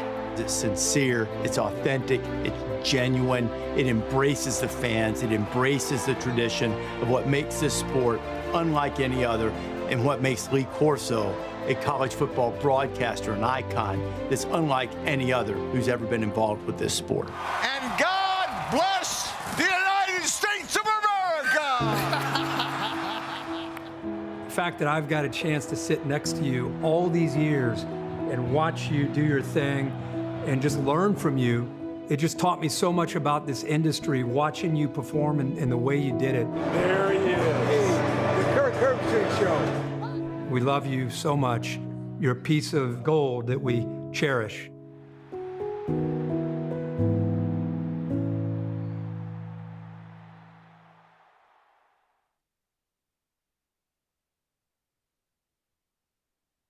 Make sure you watch Lee Corso's Final Pick on Game Day, Saturday, 9 a.m. on ESPN. Don't go away. We'll be right back.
We're just about ready for the second half of action here at InfoCision Stadium in Akron, Ohio.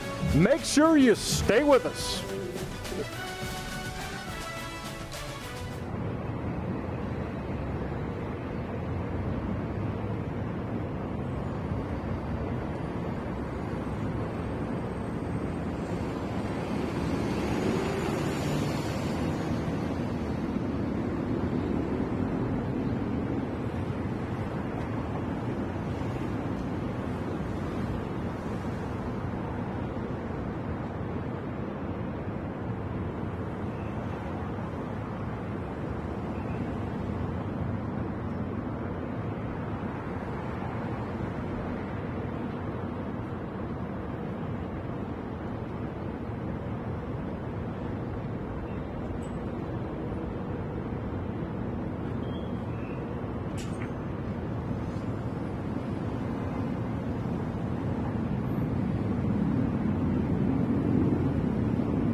Wyoming's Cowboys with this 3-0 lead over the Akron Zips. Great to have you along. Michael Regai, Ryan Kavanaugh, all of our ESPN crew as we get set to start the, I want to say, the next 30 minutes of football. I don't know, the way this one's going, that might not be enough to decide it tonight, Ryan. We'll see. I got a feeling both offenses, though, might start to percolate a little bit in the second half. How about you?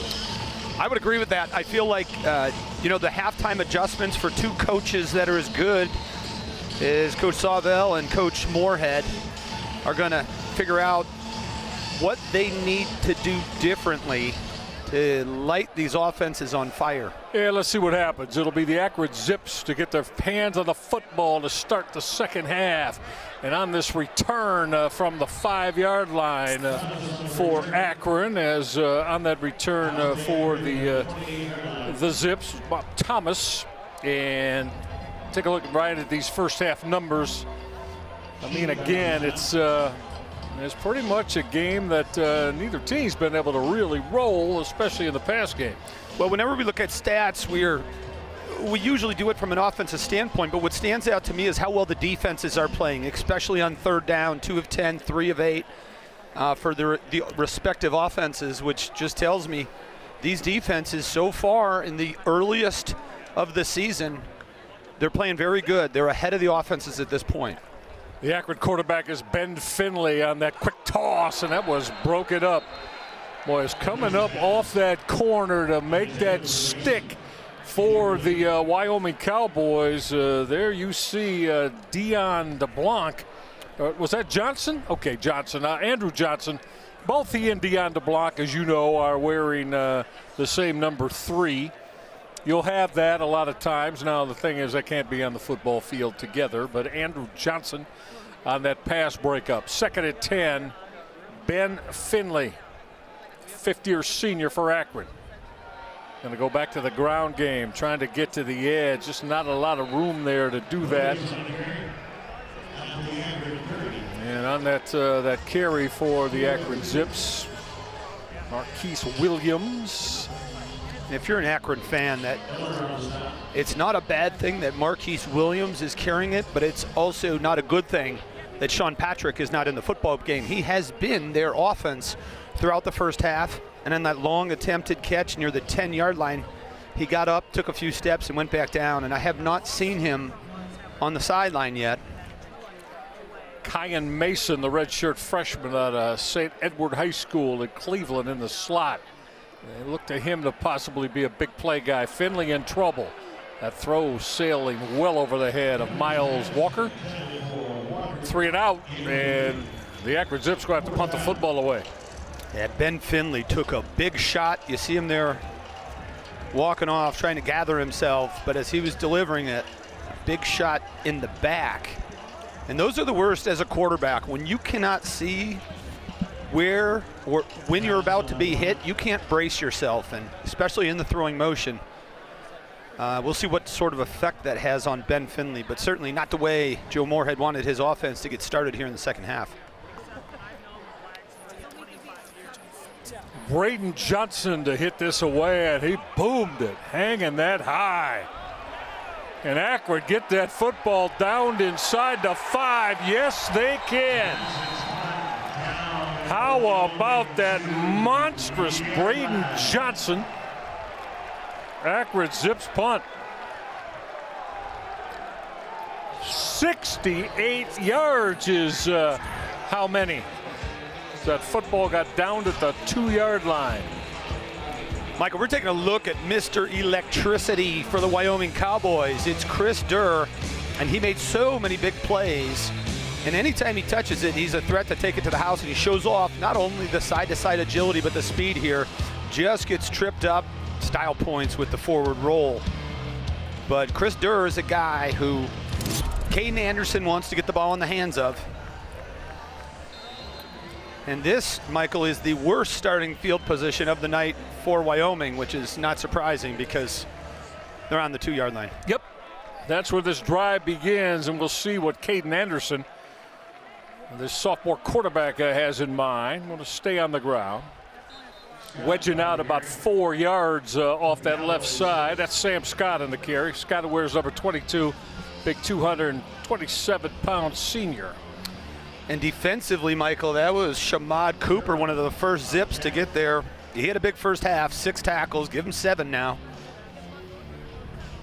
Yeah, Cooper is a real nice player, playing one of those linebacker spots. He plays the will linebacker. He and Gage Summers. Trying to get to the edge off that second down call. That's Cooper again, Michael. How about that side to side? Trying to get outside with the running backs, and look at number 7 chase him down. Beautiful job. Third down is short. Call it long 1, short 2 here. Caden Anderson, Wyoming's quarterback, under center. Got a couple of tight ends and that one back look with Sam Scott behind him. 3rd and short, and this is Scott. He's got a first down. Only needed a couple as he wedged his way behind the block of Wes King, that 315-pound left guard. First down, Wyoming.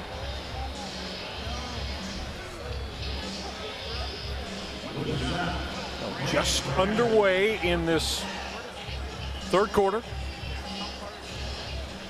Wyoming with a 3-0 lead in what has, as we showed him, been an offensively challenged football game for both teams. Akron showed blitz off the corner. Anderson checked down and hit his throw to Scott. And that Akron hit out of the linebacking spot again came from Gage Summers. Like Summers' activity, Ryan, 225-pound, fifth-year senior. That was an excellent open field tackle. Receiver trying to spin away. Summers brings him to the ground for a 1.5, 2-yard gain. And now second down, and we'll call it a long 8 for Caden Anderson. Back to the ground game. Well, not much there. Is coming up again to make that that Akron hit was Gage Summers. Summers, there he is. Where's number 23? Looks like a linebacker, doesn't he? Sure does. They got that jersey cut off. Kind of jogged off the field with his hands up like, I'm rolling here, coach. That's 2 in a row. Back-to-back stops for Gage Summers. So we'll see what head coach Jay Sawvell comes up with. This is 3rd and 6. Checked it down. That's not going to get there. As his throw was complete, as he was able to hit Teron Kelman. But you see coming up out of that Akron secondary was Elijah Reed. I think the second effort they were going to move the chains, Michael. He was stopped short. Yeah, he was. And they moved the sticks. And again, Wyoming with a couple of first downs now as they started at their own 2-yard line here on this drive that has now brought us 5 minutes into this third quarter. 3-0 Wyoming. First down run play, only got a couple off that left side. Teron Kelman. And again on that hit now we're starting to call these Akron defenders. Boy, a lot of them that are they're making multiple stops now, Akron, for Joe Moorhead and their defensive alignment. Elijah Reed on the hit there.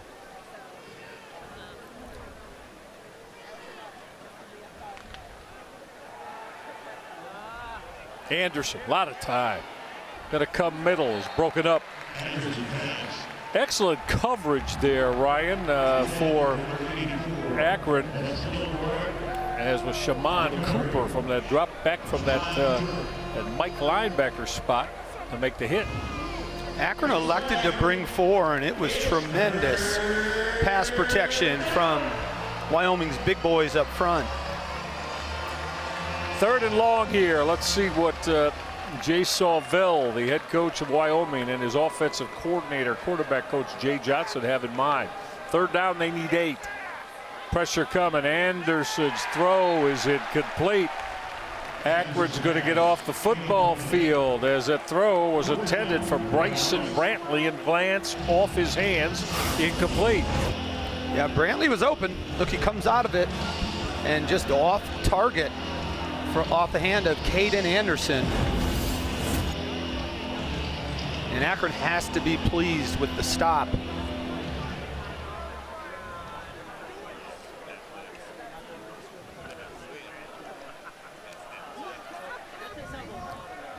Bart Edmiston to boot it away. Pressure from Akron. He'll hang it high. Fair catch time at the 27-yard line for Akron. All right, Zips, Ben Finley, and the offense back on the football field. 3-0 Wyoming when we return to Infocision Stadium.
It would appear that do-it-all Akron Zips running back Sean Patrick made some impressive plays in the first half with his ability to catch and wiggle.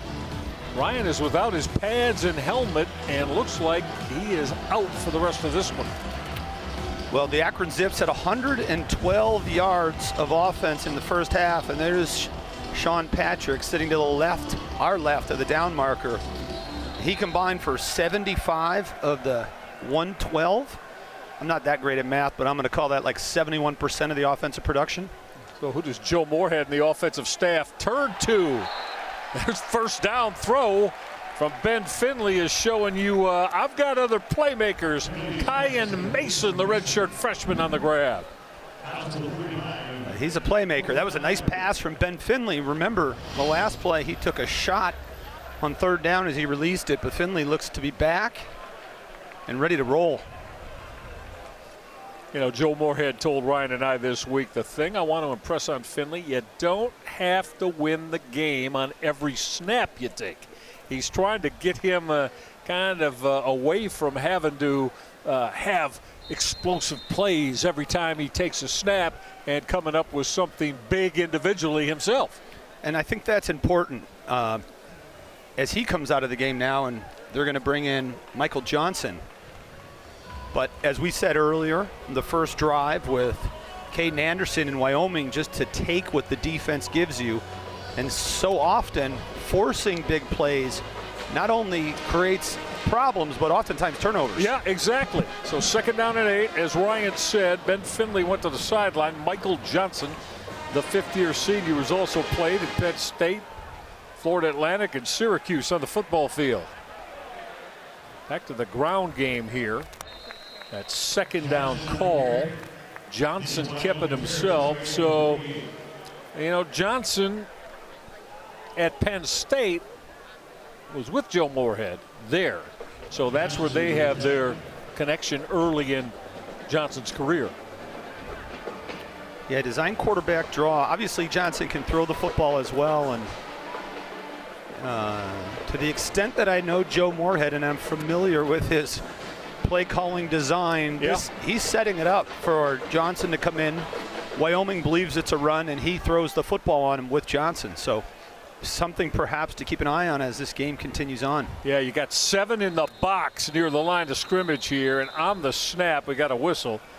Ben Finley had come back in the football game for Joe Moorhead.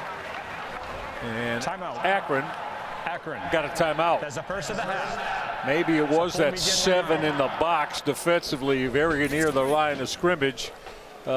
Made Joe Moorhead say, wait a minute, we got to talk.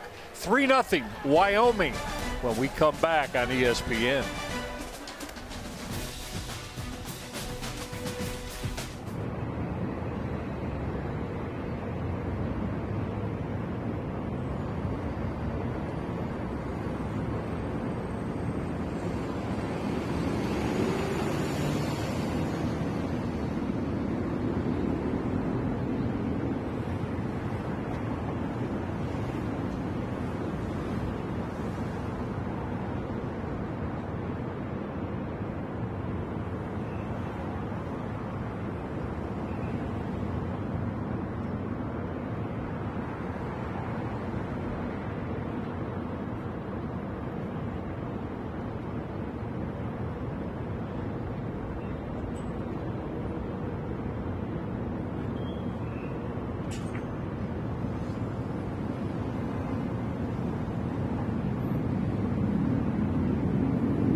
Great to have you with us tonight here on ESPN. We're in Infocision Stadium, the home of the Akron Zips.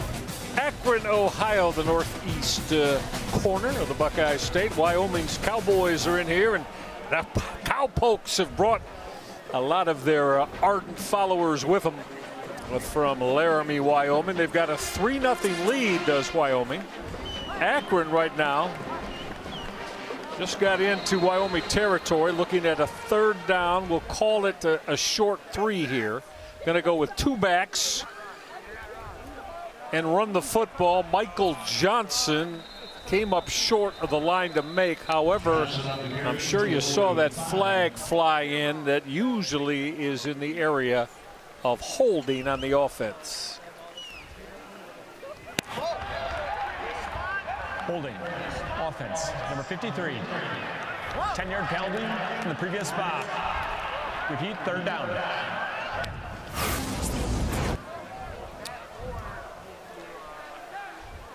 Oh, yeah, they're going to get the left guard right there. That was a takedown. Anytime you get the hand on the middle of the back, Michael, it makes it easy for the officials. What makes it even easier for the officials is when your quarterback is running right behind the guilty party. That's Kenneth McManus, the big 320-pounder. Sorry I had to identify you that way, Kenneth. But you got caught. They threw the flag on you, so now it brings up a 3rd down and 12. Finley crossing route, too tall and incomplete. He was looking to hook up with Marcel Williams, and Akron's going to have to punt the football away.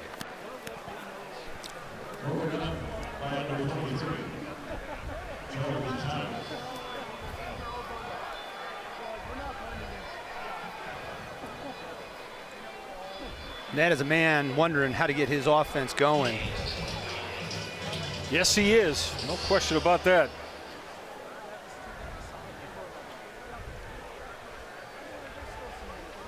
So that Chris Durr standing at the 10-yard line to accept this boot.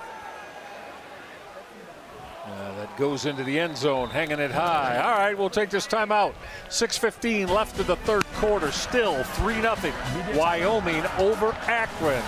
Cowboys football when we come back to Northeast Ohio.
Northeast Ohio homecoming for the Wyoming Cowboys head football coach, Jay Sawville. How about Mid-American Conference programs in bowl games recently? And as you see, against Wyoming, evidently 3 wins.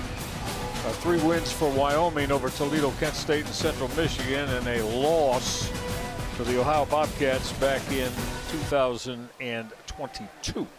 Now that first down throw from quarterback Caden Anderson is hauled in, and making that catch is Chris Durr. That very active and excellent slot receiver. Just 170 pounds, young man from Chicago, but as Jay Sawville told us, Ryan, very dynamic in the slot is Durr. We've seen that tonight.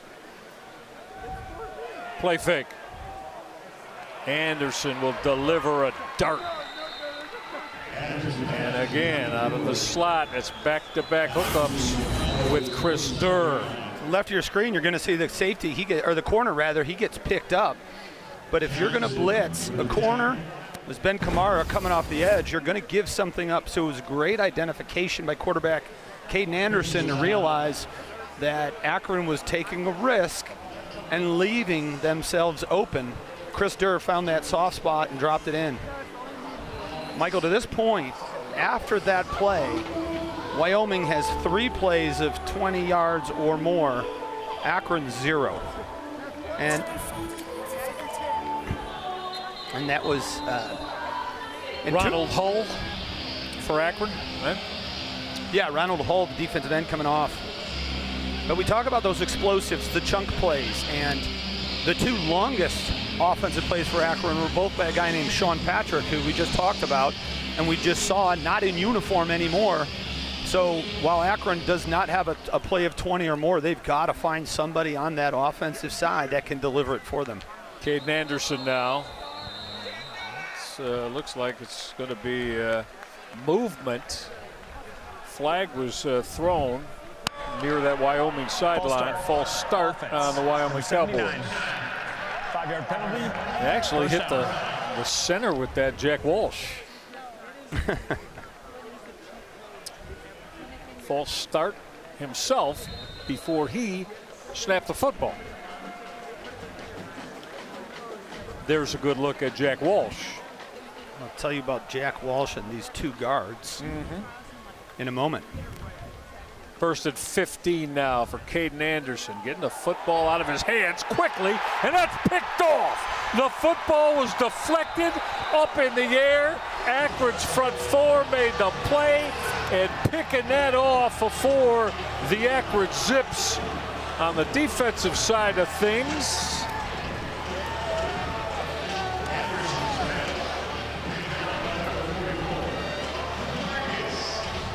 Marcus Boswell. Yeah, the true freshman, Michael, from Austin, Texas. And I think it's Bruno Dahl, number 41, the defensive end, who gets a hand on it. Take a look. And there it is. 41 bats it in the air, and the true freshman, Marcus Boswell, able to bring it in. And Akron has what they call in the business a sudden change. So when you get the sudden change, you're looking for the veteran quarterback, Ben Finley, playing on the short field from the 39-yard line. Akron needs to, at the very least, put points on the board, but Finley very errant with that throw that was well behind his intended receiver, as that was thrown toward Cameron Montero, the redshirt freshman. And they just weren't on the same page. Montero was in breaking. Finley thought he was going to come right back down the stem. That's where the ball was delivered, and it's not always a good thing when the wide receiver looks and has his palms facing the sky extended, saying, that's not where I was going. Just 139 yards of total offense here now. Finley's going to keep the football. Off that play fake, might have a first down. Yeah, it is a first down. Got 11 to the 28-yard line. So Ben Finley showing a little bit of power.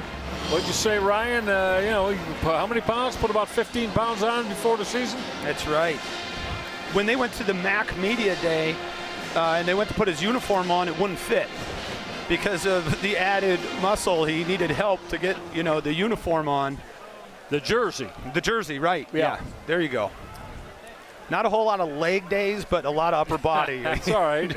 But get it whatever way you can, right, when you need it. Yeah. We have the same workout program. Is that right? Okay. I just skip leg day. All right. Now going back in that inside delayed handoff and running hard is Marquise Williams. There's Williams, who started his career again with the Minnesota Golden Gophers. Nice job by this offensive line. Look at the push they're getting. Big Daryl Johnson Jr., 6'4", 300. You see Delvin Morris, the center, downfield as well. When your offensive linemen are 4 or 5 yards downfield on top of defenders, success. That's what they're doing. Yeah. That's what you call it. Got 6, second down and 4. Red zone time, close to it. Red zone time now for Akron. Getting a corner turn. Very nimble run once again from Akron's running back, the Minnesota transfer, Marquise Williams. Take a look at this block, Michael. Number 1, you see him go down. That's Miles Walker, 5'9", 175, sacrifices his body to allow Marquise Williams to hit the edge. And the Zips are in business. 6 yards away from potentially grabbing their first lead of the football game. We're already inside 3 minutes left in the third. Stay on the ground. Go to that zone read. Wyoming was having none of it. Williams on the carry once again, but he got flagged by Braden Johnson. Took him down. Johnson, the 250-pound senior will linebacker. Braden Johnson coming into this game at 145 career tackles. He knows how to get to the football, and I thought that might have been a little close for Johnson, throwing him down out of bounds. Clock continues to move. Second and goal now from the 6-yard line. Wyoming with their 3-0 lead intact. Play fake, looking end zone, got picked off. Ben Finley just got picked off as he kind of locked on, and will linebacker Braden Johnson just read that all the way. And Ryan, I don't think Johnson ever took his eyes off of Ben Finley, who telegraphed that throw. Oh, you're absolutely right. And when a defender is that much in the line of fire, it means the quarterback is locked in on his receiver beforehand and decides he's going to throw to a spot, and he doesn't look at that spot, because if he did, he would have seen number 9 in white standing right there. Easy interception for Braden Johnson. Well, Akron's going to have to find a way, and I know Joe Moorhead and his coaching staff are going to try to lift this football team back up. Their best drive of the night, Ryan, they're on the cusp of putting 6 on the board and taking the lead and throw the pick. How do they respond now? Wyoming loving getting that from their defense.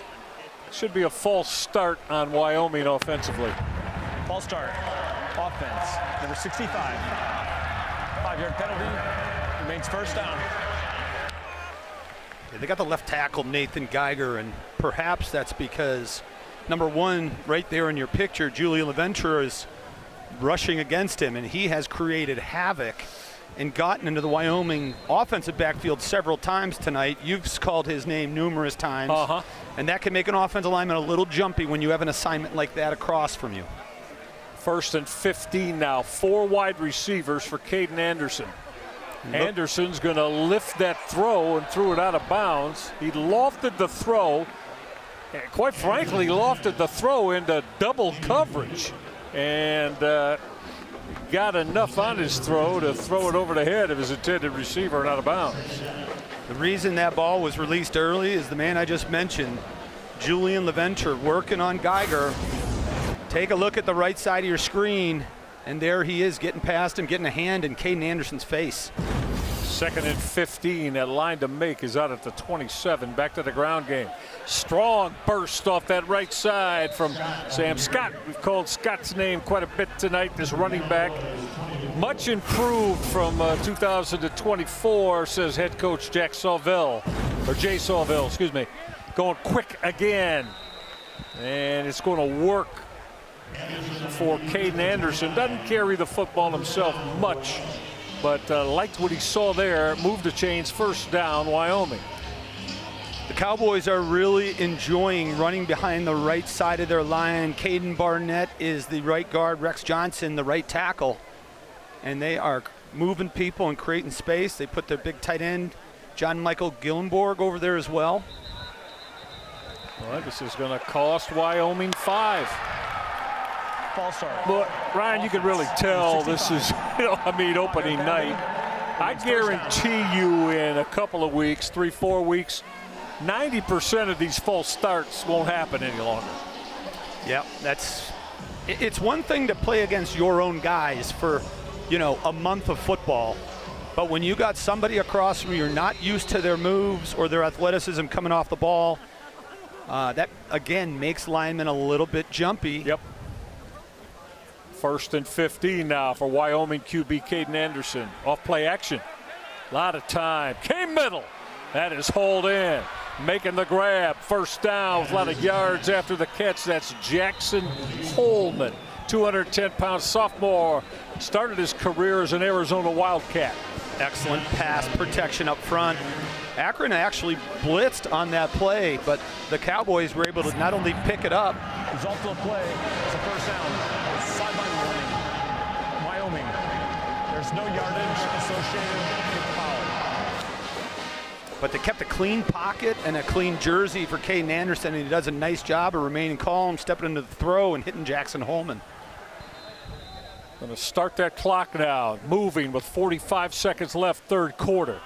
Back to that zone read ground game. Akron smelled that out. The carry from Sam Scott only got a yard on that Akron Zips hit. Gage Summers once again.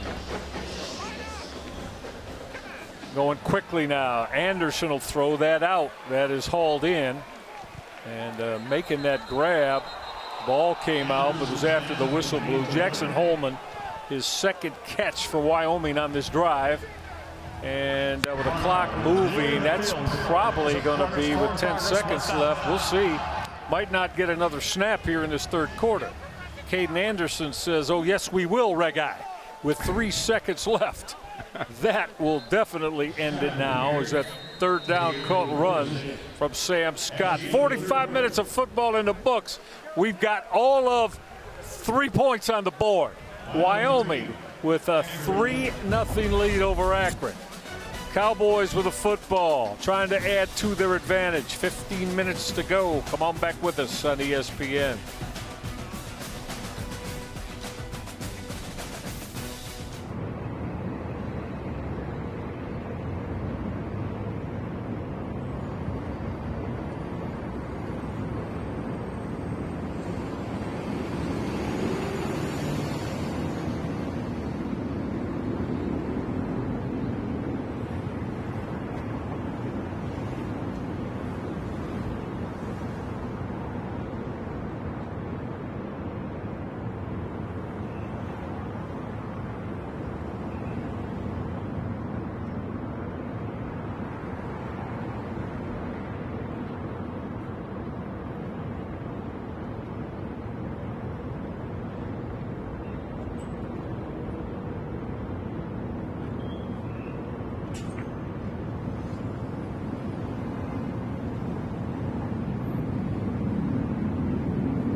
45 minutes of football in the books. Who's ready for at least 15 more?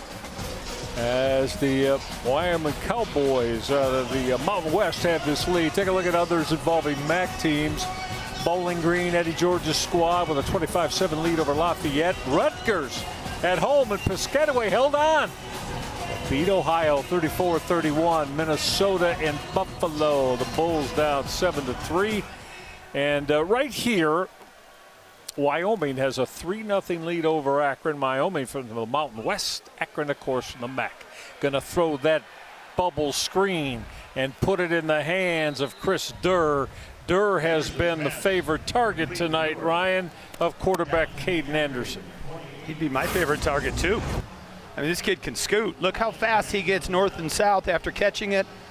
Little athleticism jumping and just runs out of spaces to shake and bake and get upfield. But they're inside the 30. Can Wyoming pad this advantage? Have not had a touchdown through the first close to 46 minutes of this one yet. Now in open space with that good move is running back Sam Scott. Good first down carry for Scott. Give him 6. We'll call it 2nd down and 4. We've got an Akron Zip defensive player down on the field. Opening games, although, Ryan, temperature-wise, we're really 57, 58 degrees. Maybe got as high as 60 earlier on, but certainly not a hot night by any means. No, this is unseasonably cold, I would call it, for late August. Yeah. Although for the summer that we've had here in Northeast Ohio, it's par for the course. You never know what you're going to get. So true. As being pulled to his feet, Akron defensively was Julian LaVenture, the 285-pound D tackle. So he's got to come off the football field for a play. 2nd down, and let's call it a long 4 here. That line to make is down just a shade beyond the 18-yard line as Wyoming's trying to add to their lead. 10th play of this drive for quarterback Caden Anderson and head coach Jay Sawvell. Now go back to that zone read run game. And again, it's Sam Scott on the carry. Scott's been the running back bellwether tonight, Ryan. Yeah, that's his, I believe, his 20th carry of the game. He's over 100 yards, and he's consistently gets positive yardage. So 3rd down, long 3. Again, the line to make is the 18-yard line. Could this be 4-down territory for Jay Sawvell in Wyoming? Caden Anderson to put it up. Anderson rotated out of the pocket, and he's picked up a 1st down. That's John Michael Gillenborg who made the grab. 1st down, Wyoming. Gillenborg, one of the more reliable targets. Nice job using his hands. He was a great high school baseball player too, Michael. Threw it in the 90s as a pitcher. Yeah. Sure. 6'5", 255 pounds. Probably an imposing figure from 60 feet 6 inches. For high school hitters. No doubt. Yeah. Scott again. Look at Scott lower his pads. Very impressed tonight with Sam Scott as he's inside the 10 down to the 9-yard line. So give Scott 7. We'll call it 2nd down and 3. There's not a whole lot that's flashy about Sam Scott's running style, but it is very effective, and he always has the low pad level. Yeah. And almost always is falling forward. He's been impressive. Gained 435 yards and scored 3 TDs a year ago on 92 carries. And he's got the football again. And Akron got him on the ground. Will depend on the spot for Scott. Scott, with a good spot, might have picked up the 1st down. We'll see. I think, though, that the officiating crew is going to say 3rd down, and that spot will be put at the 8-yard line. 3rd down, call it a yard. Line to make at the 7. Any guess who's going to get the football? Yeah, Akron knew. Sam Scott got knocked down. And probably field goal time, I would imagine, for Jay Sawville, but we'll see. He lost yardage there on this carry. Look at Akron. Get the good, strong push there for the Zips up front. They got that done. Excellent penetration. John Trell Mixon, number 97, was the first man there. 4th down. Scott lost a half yard. And Akron's no field goal team. 4th down, we'll call it 1. Again, the line to make at the 7. And now timeout for Jay Sawville and Wyoming. That is what, their first timeout of this second half. All right, we'll take it with them. 3-0 Wyoming. Cowboys looking to add to their lead when we come back.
Nothing lead for that man who played his football at Mount Union for head coach Larry Karras once upon a time. Jay Sawville.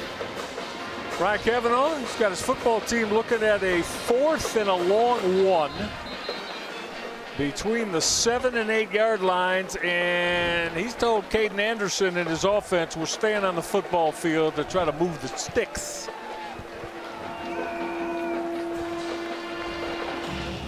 This is why I'm glad I'm not a head coach. Yeah, listen, you and I just talked about it. We'll be very forthcoming. You put the 3 on the board, and now you're forcing Akron to put a touchdown up to beat you. That's why Jay Sawville, though, is a head coach. He's trusting his football team. Scott, and that trust is not gonna pay off. Akron with yet another 4th down stop.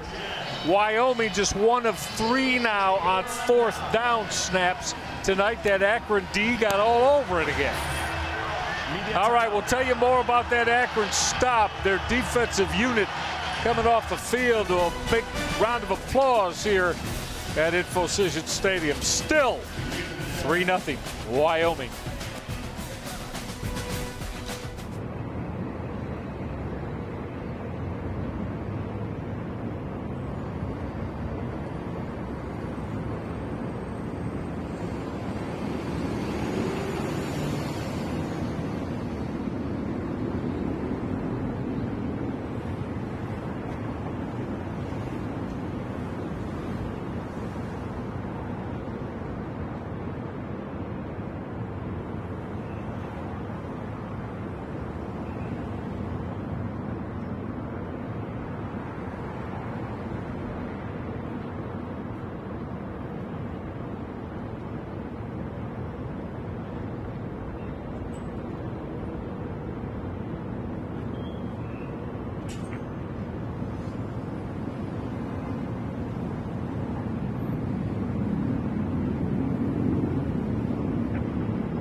Let's take a look at yet another fourth down stop, their second one of the night by the Akron Zips. Just excellent penetration.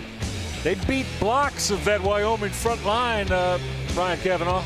First guy there was Julian LaVenture. How many times have I said that tonight? And if you're Wyoming, that was a 15-play drive covering 75 yards in over 6.5 minutes, and you have 0 points to show for it. Yeah, so we'll see. Now Akron, though, got to play on this long field. Start from their 10, 90 yards away. Finley double clutched that, then got his throw out. Very minimal gain as Finley throw was hauled in by Williams, and Williams got knocked down after a gain of just a couple. Darius Miller was one of the Cowboys to get there. I'm very impressed with the overall team speed and aggressiveness of the Wyoming Cowboys on defense. It looks like wherever on the field and however deep down the field Akron tries to operate offensively, there's 2 or 3 white jerseys right on the Akron Zips. Finley came underneath, just not much there. He hit Tim Greer Jr., a fifth-year senior out of New Orleans, but he got planted right away. It's just been an absolute rock fight for Akron to move the football well against this Wyoming defense tonight. Akron faces yet another third down. They're 2 of 10 on the night. Ethan Stuhlsatz, the beautiful form tackle. Yeah, he's made a couple of strong hits tonight. Down to 9 minutes left on this 3rd and 5. Pressure, Finley's throw almost got picked off. He was looking for the out route for Tim Greer, and jumping that route for Wyoming was their excellent corner, Dansis Miller, a young man who's played at both Marshall and Mercer in his college career. A little bit of a shake of the head, from Joe Moorhead, as he's just trying to find a way to get his football team to put a sustained drive together. Well, they're struggling with blitz pickup. That time they brought Braden Johnson. The running back did not get enough of a piece of him, and quarterback Ben Finley had to rush that throw. Zips need a good punt here from Owen Wiley, who's standing at his goal line. Play of game. Kicking team. 5-yard penalty. Remains 4th down. Not really a big difference here, although it is going to push punter Owen Wiley. He was standing at the goal line there a moment ago. This is going to push him about 5 yards deep.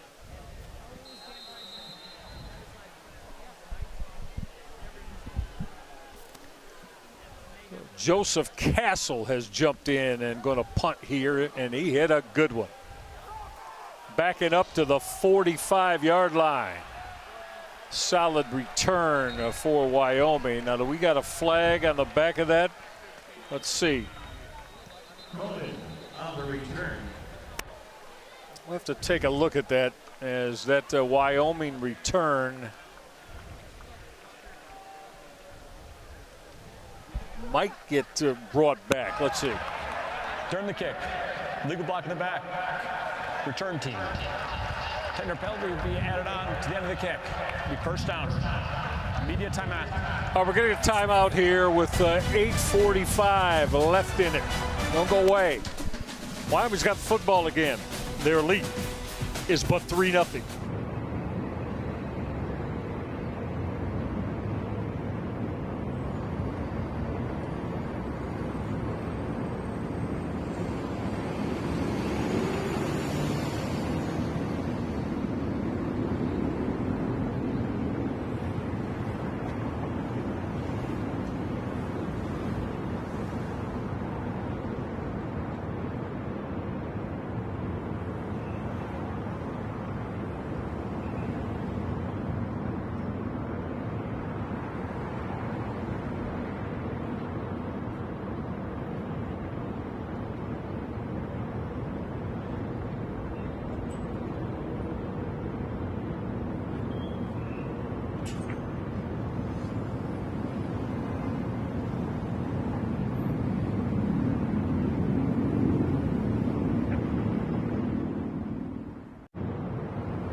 Wyoming with a 3-0 lead. Cowboys have the football. Now make sure you get all of ESPN college football all in one place. The all-new ESPN app.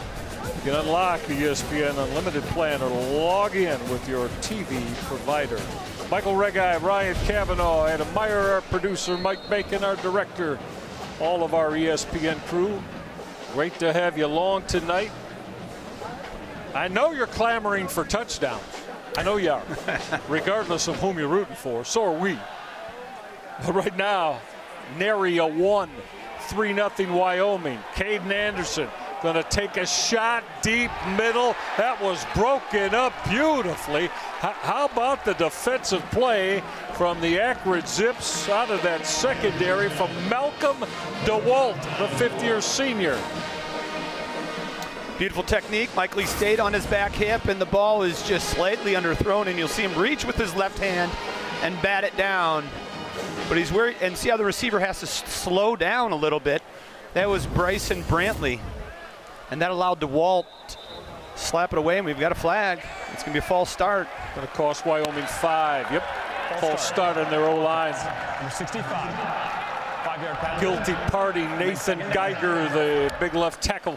That is his third false start, perhaps in the last 2 series, in fact. But not something you expect from Geiger. He's very, very highly thought of offensive lineman for the Cowboys. So Caden Anderson now got to look at a 2nd and 15 for Wyoming. Back to the ground game, and that means more heavy duty from Sam Scott. Only got a couple. We'll give them 4, and it's going to bring up now for Wyoming a 3rd down, and we'll call it 10. That line to make is at the 44. We're going to come inside the 8-minute mark on this 3rd down snap and play for Wyoming quarterback Caden Anderson. 3rd and 10. Pressure coming. His throw is through the hands and incomplete. I'm sure Michael Fitzgerald wishes he had that opportunity back. Big 6'6" wide out. Ryan Kavanaugh, he just did not secure the football. Went right through his hands. That is a high ball if you consider the wide receiver, who is fully arms outstretched over his head, is standing at 6'6". Yep. I would have needed like a mini trampoline or a step ladder to get to that football. So yet another stop for the Akron Zips. And look, both these defenses have been terrific tonight. I'm going to show you Wyoming's in a second. Now this boot is fair caught at the 23-yard line. And that's Akron fair catch. Was made at the 23-yard line by Michael Johnson, the backup quarterback. All right, let's start with the Wyoming defense, Ryan Kavanaugh. What's made them so good tonight? Well, first of all, their pass rush, you can see here, they're just getting to Finley. They're making his life uncomfortable. And this is just Braden Johnson being in the right spot and reading the quarterback's eyes and taking it away.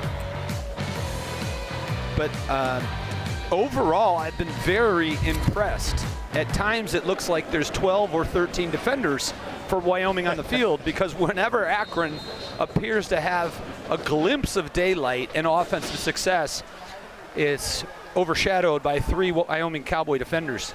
Ben Finley's going to throw that fade, and that's hauled in. He put it over that outside shoulder, and Marcel Williams went up and got it. Good throw to the outside where it needed to be by Finley. Michael, when you're one-on-one on an island and you run a go or a 9 route and the quarterback sees the defender open his hips and run, he doesn't have eyes in the back of his head, so you place it where your receiver can go get it, make the adjustment, and that's exactly what Marcel Williams did. Great body control, great hands, and really nice throw from Ben Finley. Absolutely. Put it exactly where it had to be on the outside of Williams. Finley now on the roll right, has to throw that away. He was looking for Miles Walker, the 5th-year senior, who wasn't able to haul that in. But did we get a flag on that play? Yeah, I think we got an illegal man downfield. exactly right, partner. It's going to cost Akron. Or is Wyoming just going to say, we'll take the play and turn the down box? Penalties declined. Yeah, they declined it, Ryan, so we'll turn the down box now to second down. That'll happen on a long developing play. They, fake a run to the left, and then it's play action to the right. You've got a back in the flat, long developing routes, and sometimes those offensive linemen are pushing, and they just push too far upfield. Fifth-year quarterbacking senior Ben Finley for Joe Moorhead and Akron. Pocket broke down. Well, Finley's got to try to make something out of a broken play, and he angled his way out of bounds pretty much near the line of scrimmage. It's going to bring up third down now and 11. Wyoming's been able to pressure Ben Finley without bringing a blitz, an extra man, and that allows them to have an extra man in coverage. And Finley right now is having a hard time finding open receivers downfield. There's big 94, Ben Florentine. Nickname, Mustard Gas, because he's I don't know. Short and strong, but I don't know what mustard gas is. I can't say I've ever heard of that before. Third down and 11 for Ben Finley. Pocket breaks down. Finley's on the move and in a lot of trouble. Threw it up for grabs, out of bounds. Akron's got to punt the football away. It's opening night, and it has been one of those nights for Joe Moorhead's Akron Zips offense. Well, look, they're dropping guys in coverage. They're not bringing linebackers, but their front four are able to consistently get pressure. There's Christian Ifani. He's on one end. There's another defender on the other. Ben Finley's running for his life and just threw the ball up.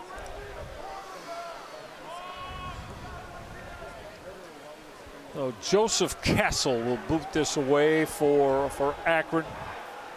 No fair catch there at the 14-yard line. That's a brave soul. He's making that fair catch for Wyoming.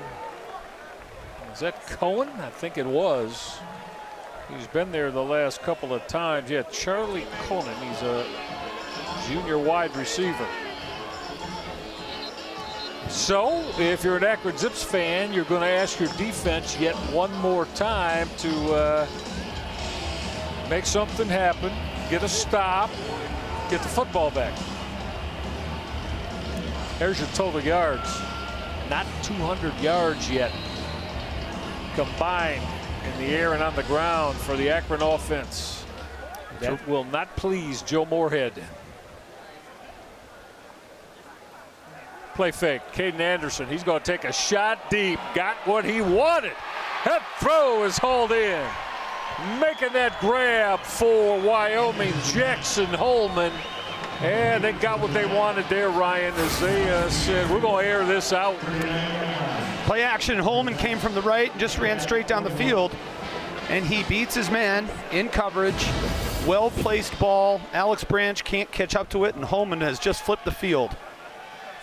Yes, he has, and I'll go back to the ground gate, and that means 230-pound Sam Scott. Scott got 5, maybe 6 on first down. They're going to spot that football at the 36-yard line. They'll give him 5 and second down and 5. And I don't want to go out on a limb here, Michael, but I think we are going to see a very heavy dose of Sam Scott. Work the clock down, continue to improve field position. Yeah, we're going to go right to 5 minutes after this play as Scott on the carry got stood up after he gained 1. As we come inside, 5 minutes left in this one. And Ryan, I mean, if you're Jay Sawvell, you got to feel pretty good. I mean, he's not happy either. If you'd have told him our offense is only going to put up 3 points here with less than 5 left, he'd probably say it's going to be a long night for us then. No. Not the case. They've got a lead and now have the football and looking to continue to grind time off that clock. 3rd and 5 for quarterback Caden Anderson. He's played effectively tonight. He threw that bubble screen. That is caught. Heading to the house. Touchdown. Chris Durr Wyoming. They needed one big play, and Caden Anderson and Chris Durr have just provided it. Akron was jamming the box to try to take away the threat of Sam Scott. And when you have somebody like Chris Durr and that breakaway speed on the outside, you get him the football and good things will happen. And that is truly an extension of the run game. Give it out to Chris Durr, and man, did he take off.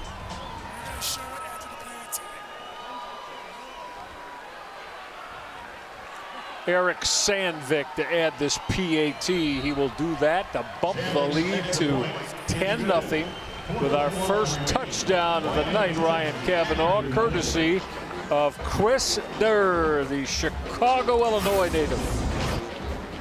So they bring pressure from the outside, and the inside flow is not fast enough. The defensive inside flow not fast enough to get out to Chris Durr. You're essentially in man-to-man, and you get your tight end, John Michael Gillenborg, out on the corner on top of Chris Durr. And Chris Durr Jr. just takes his speed to beat everybody else on the Akron Zip defense. Yeah, a couple of those Wyoming Cowboy offensive linemen too, man. They got out in front of that and led a convoy for Durr into the house. And like I said, still 4:21 left again, but you know, you've been with us all night, not going to sugarcoat it. I mean, we thought first team, now we got to the fourth quarter, somebody puts a touchdown up, they're probably going to be hard to beat. That's right. This is a very effective offensive line, a veteran offensive line for Wyoming.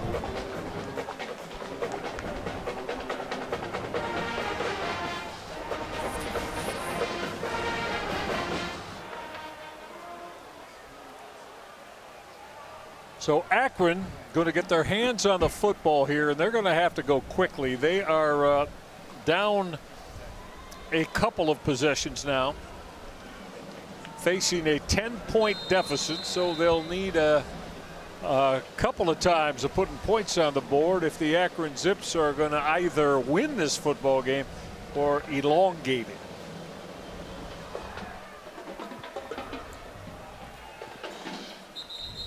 Non-returnable on that boot, so Akron is going to start this drive with 4 minutes and 21 seconds left from their 25-yard line with quarterback Ben Finley in this offense. Must have points on this possession, Ryan. Must have. Well, and they need to work fast, Michael. You know, I mean, with 4:21, there's no time to be patient. Finley's going to have to throw the football. I look for him to get it to his playmakers, and that would be number 1, Miles Walker, number 3, Kyan Mason, and Alex Adams, transfer from LSU, has been quiet since that first drive. Yeah. When he had what would have been the best play of Akron, but he wasn't able to hang on to the football. Going to run that delayed draw. There's not a whole lot there for Jordan Gant. Hands on the carry to the 26. Taken down by that linebacking core again. Tice Westland, the Wyoming senior, made the stop. 2nd down and 9, inside 4 left. Finley in trouble. Sec time, Wyoming. They close that pocket on Finley and Lucas Samsula, a big 310-pounder on the sack. He's just playing down the line of scrimmage, Michael. Finley tries to run up through the middle. Samsula shuts it down. This defensive line's been impressive for Wyoming. 3rd down and 12 is Ben Finley. Got to come up with a make here on a play. Going to go middle. That was broken up. It looked like it got broken up out of that secondary. And on that breakup was Jones Thomas. He told us he wasn't heavily recruited coming out of high school. 200-pounder out of Fort Collins, Colorado, and made an excellent defensive deflection there. Well, this has been a big day for the Wyoming defense. Defense coordinator Aaron Bull in his 2nd year. He's the son of former Wyoming head coach Craig Bull. And the defensive line I just talked about, their position coach is Deontay Gibson, from St. Edward High School here in Cleveland, Ohio. He went to Northwestern and had a couple cups of coffee in the NFL, and now he's found his way out to Wyoming. And delay of game. Kicking team. 5-yard penalty. A lot of stuff to clean up for Joe Moorhead and his Akron Zips. I mean, you're trying to punt the football away and you get a delay of game to cost you 5. Akron next Saturday, so 9 days from now, we'll head to Lincoln, Nebraska to tangle with Matt Rule, former Temple head coach, while he was in the MAC with the Nebraska Cornhuskers. Wyoming's punt return squad just going to clear away from that. It'll come to rest at the 46-yard line. 3:05 left. Akron's got no choice now. They're looking for a stop, and they'll probably Ryan also, because you know that Wyoming's going to be running the football, and Akron's going to have to burn these 2 timeouts they got left. Well, one of the reasons they're running the football is this offensive line, Michael, and by now everybody knows that the #1 podcast in the country is a couple football guys, Travis and Jason Kelsey. But this offensive front, Wes King wearing 78, number 79 Jack Walsh, and number 72 Caden Bennett, they've got their own podcast that is becoming quite popular. Yeah? And believe it or not, it's called Fat, Fatter, Fattest. Nice. I don't know which one's which, but they have football coaches on. They talk football, they talk food, and it's catching on. So for all you out there that are interested in entertaining podcasts, show some love for the big boys at Wyoming. I bet that's big in Laramie. You're going to go and run that fly sweep. Got 6 on the first down carry. As on that fly sweep call for Wyoming was their wide receiver, Bryson Brantley. Akron has what now? 1 more timeout left they can stop the clock with, and that's it. And Brantley just got 7 on that fly sweep. So tough way to go right now for Joe Moorhead. Don't have the football. Down to 1 timeout left. Inside 3 minutes left. And more importantly, down by 10.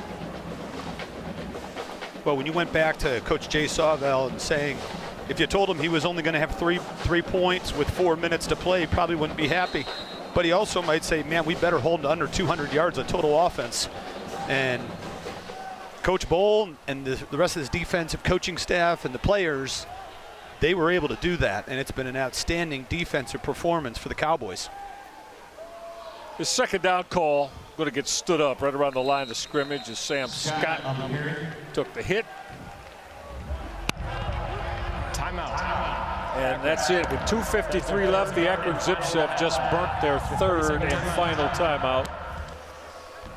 So you will, I would say most definitely, Ryan, see a 3rd down run call here from that man, head coach Jay Sawvell. And, you know, if they come up short, you got to think, you know, they'll burn another 35, 40 seconds off the clock and then punt the football away, as we'll come very close to about 2 minutes left. Yeah, so you got the 2-minute timeout. Akron with no timeouts at that point. Well, at this point, they have no timeouts. Yeah, Akron's burned them all. They don't have any left. And you'll see what they have to work with. I mean, it's bleak is one way I would describe the chances for Akron to win this football game, but we have seen crazier things, have we not? Absolutely we have, yeah. And if you're Jay Sawvell, again, if you're just joining us, played his college football for legendary Larry Karras as a Mount Union Purple Raider. Run game, got a couple. But Akron can only stand there and watch that clock tick away. Well, there is a 6-second difference from the game clock and the 2-minute timeout. So Wyoming, with 2 timeouts in their back pocket, will most likely, well, they may go for it, Michael. They may try to close the show right here. Yeah, their offensive football team is standing by the line of scrimmage, although head coach Jay Sawville is standing with the side judge, maybe to let him know when he wants that timeout. Play clock, 3, 2, 1. Yep, there it is. 1 second left in the play clock. 2:06 left in the football game. He got the timeout. I would think punt team coming on now, Ryan Cavanaugh. Yeah, I think you have to play it safe, but you never know. But you would assume they punt this football away, and you tell your defense they've got to score a touchdown and a field goal in 2 minutes. Don't let them do it. So again, Jay Sawville, that head coach right there, played his college football for the Mount Union Purple Raiders, the Division III powerhouse here. He was a very sure tackling linebacker under their outstanding, legendary Mount Union head coach Larry Karras, and decided to go into the coaching profession himself. And he told us that Larry Karras was a huge factor in him making that decision, which is not a surprise. Well, they are going to punt the football away. Akron came after it. It's going to go in the end zone. A minute and 58 seconds left. This will serve as the 2-minute timeout. We'll take our final timeout of the night. Looking good for the Wyoming Cowboys on the road here in Northeast Ohio with their 10-0 lead.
Rain coming down once again here in InfoCision Stadium. What do we have coming up on Saturday on ESPN Plus that involves Mid-American Conference programs? Kent State right down the road will host Merrimack. Holy Cross will head into DeKalb, Illinois to see Thomas Hammock and the Huskies. And UMass, the Minutemen, will host Temple. All of that on Saturday on ESPN Plus. Check down time for quarterback Ben Finley. Finley threw that quick out and was able to connect with Kyan Mason, the redshirt freshman. Got 5, 2nd and 5. No timeouts left for Akron as that throw is incomplete. So, Ryan, it's looking more and more like, as the rain comes down, like this season opener here in 2025 is going to be a success for the Mountain West Conference's Wyoming Cowboys, and the Akron Zips are going to have to circle the wagon before they go to Lincoln, Nebraska 9 days from now. Well, both these teams came in with a lot of promise. It was Coach Jay Sawville's second year with a lot of pieces to build upon from last year. Expectations were high, and of course for Coach Joe Moorhead, coming off of a win over Kent State in the wagon wheel game, which means so much to both those programs, and an overtime win against Toledo. Huge win. Who, some thought was the best team in the MAC. Right. Finley's in a lot of trouble and throws the football away. So we'll see, and Joe Moorhead is going to have that opportunity. So he's got an extra day, if you will. As we said, next game 9 days from now, although they'll travel to Lincoln, Nebraska. Back-to-back road games now, and then they go down to the state of Alabama to get the Blazers of UAB before they come back home here to play Duquesne from the FCS. Finley on 2nd down. Checked it down again, and that pass is incomplete. As on a knee when he made that grab, evidently.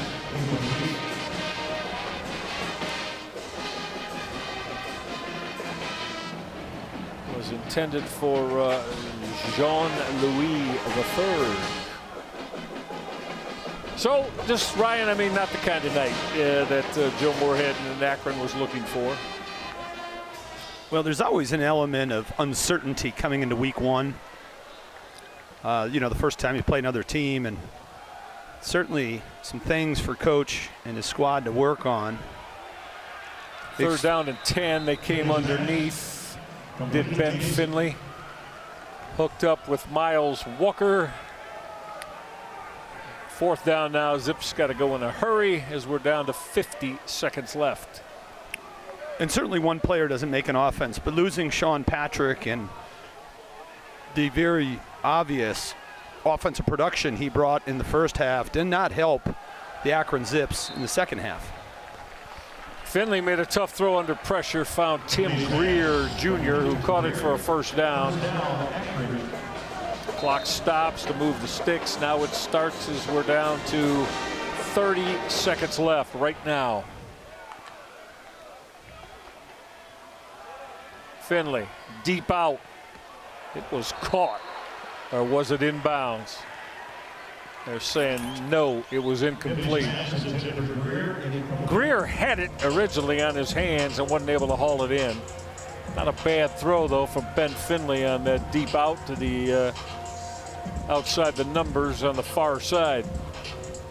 Well, this is what I call an umbrella defense, especially from this vantage point.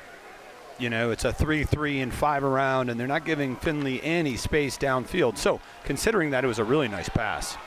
Finley's going to step up and keep the football now. He'll slide and a couple yards short of the 1st down, and that might be the final snap. Let's see. Akron trying to get back, get lined up quickly. 5 seconds left. I don't know if they're going to get it off. Nope. That's going to do it.